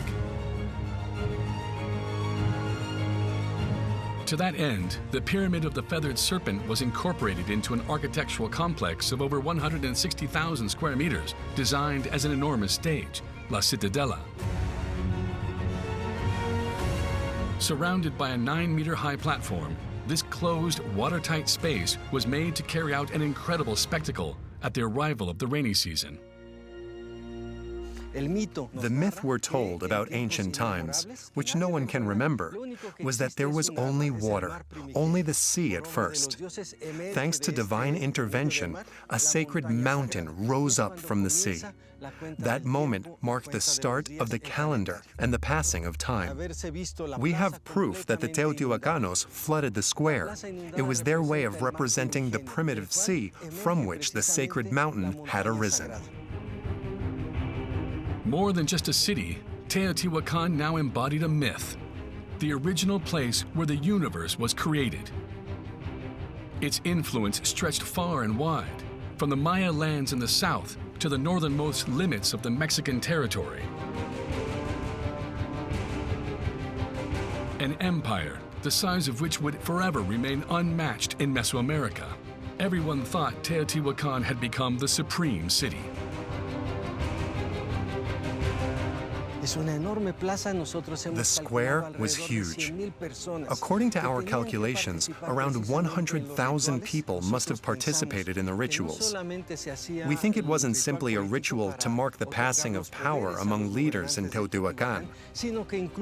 It might have also been used by other governments and perhaps even Maya kings, who came here when it was their turn to be anointed. Ruler of Copan pilgrimed to Teotihuacan to become enthroned as king of Copan. Kinishashkukmo was at Teotihuacan and went back and became the ruler of Copan. So it was an important voyage, a religious voyage, to create your identity as the ruler himself. In 5 centuries, Teotihuacan had in turns become a popular pilgrimage site, then the biggest city in Mesoamerica, and finally an empire.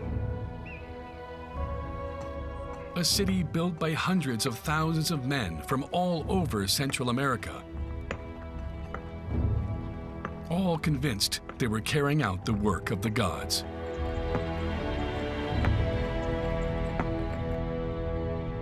And yet, in 650 AD, although no major construction had been undertaken in over 2 centuries, dissident voices seemed to rise over the city.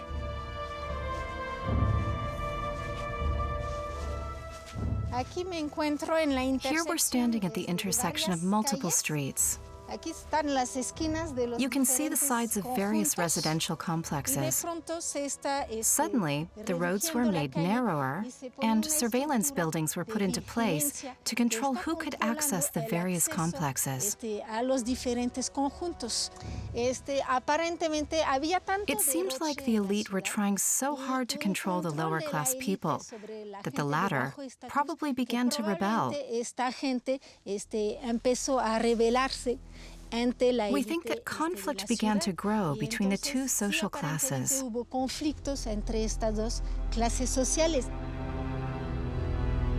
The repressive measures provoked the anger of the Teotihuacanos.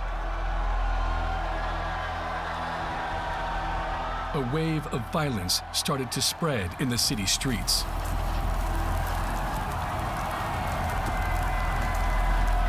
It was violent, there's a lot of burning, and particularly I'm talking about the ceremonial center, right? We have a lot of evidence of burning in various areas. So I do think it had to do with a collapse with the central authority itself. That is probably quite spectacular, because think about the scale, and these are not wooden structures, right? So it would have required a lot of planning and a lot of resources to complete the level of burning that we see in the city itself. The elite overthrown, Teotihuacan became no more than an empty shell, and its religious center collapsed into a pile of ashes. The city's residents fled. We have proof that certain places were abandoned very suddenly. We found grindstones that they used to grind grain. And when we removed them, there was still cornmeal residue on them. The people must have fled quickly, leaving behind anything heavy, taking with them only what they could carry. The migrants who had been living in Teotihuacan returned to their native homelands, taking with them the sole prestige that came with having lived in the greatest and most powerful city that had ever existed in Mesoamerica. Deserted, Teotihuacan fell into oblivion for centuries. But this incredible city has not finished telling its story. Rediscovered by the Aztecs in the 13th century, it's become a place that touches anyone lucky enough to visit its great pyramids. After all, Teotihuacan is the birthplace of the gods.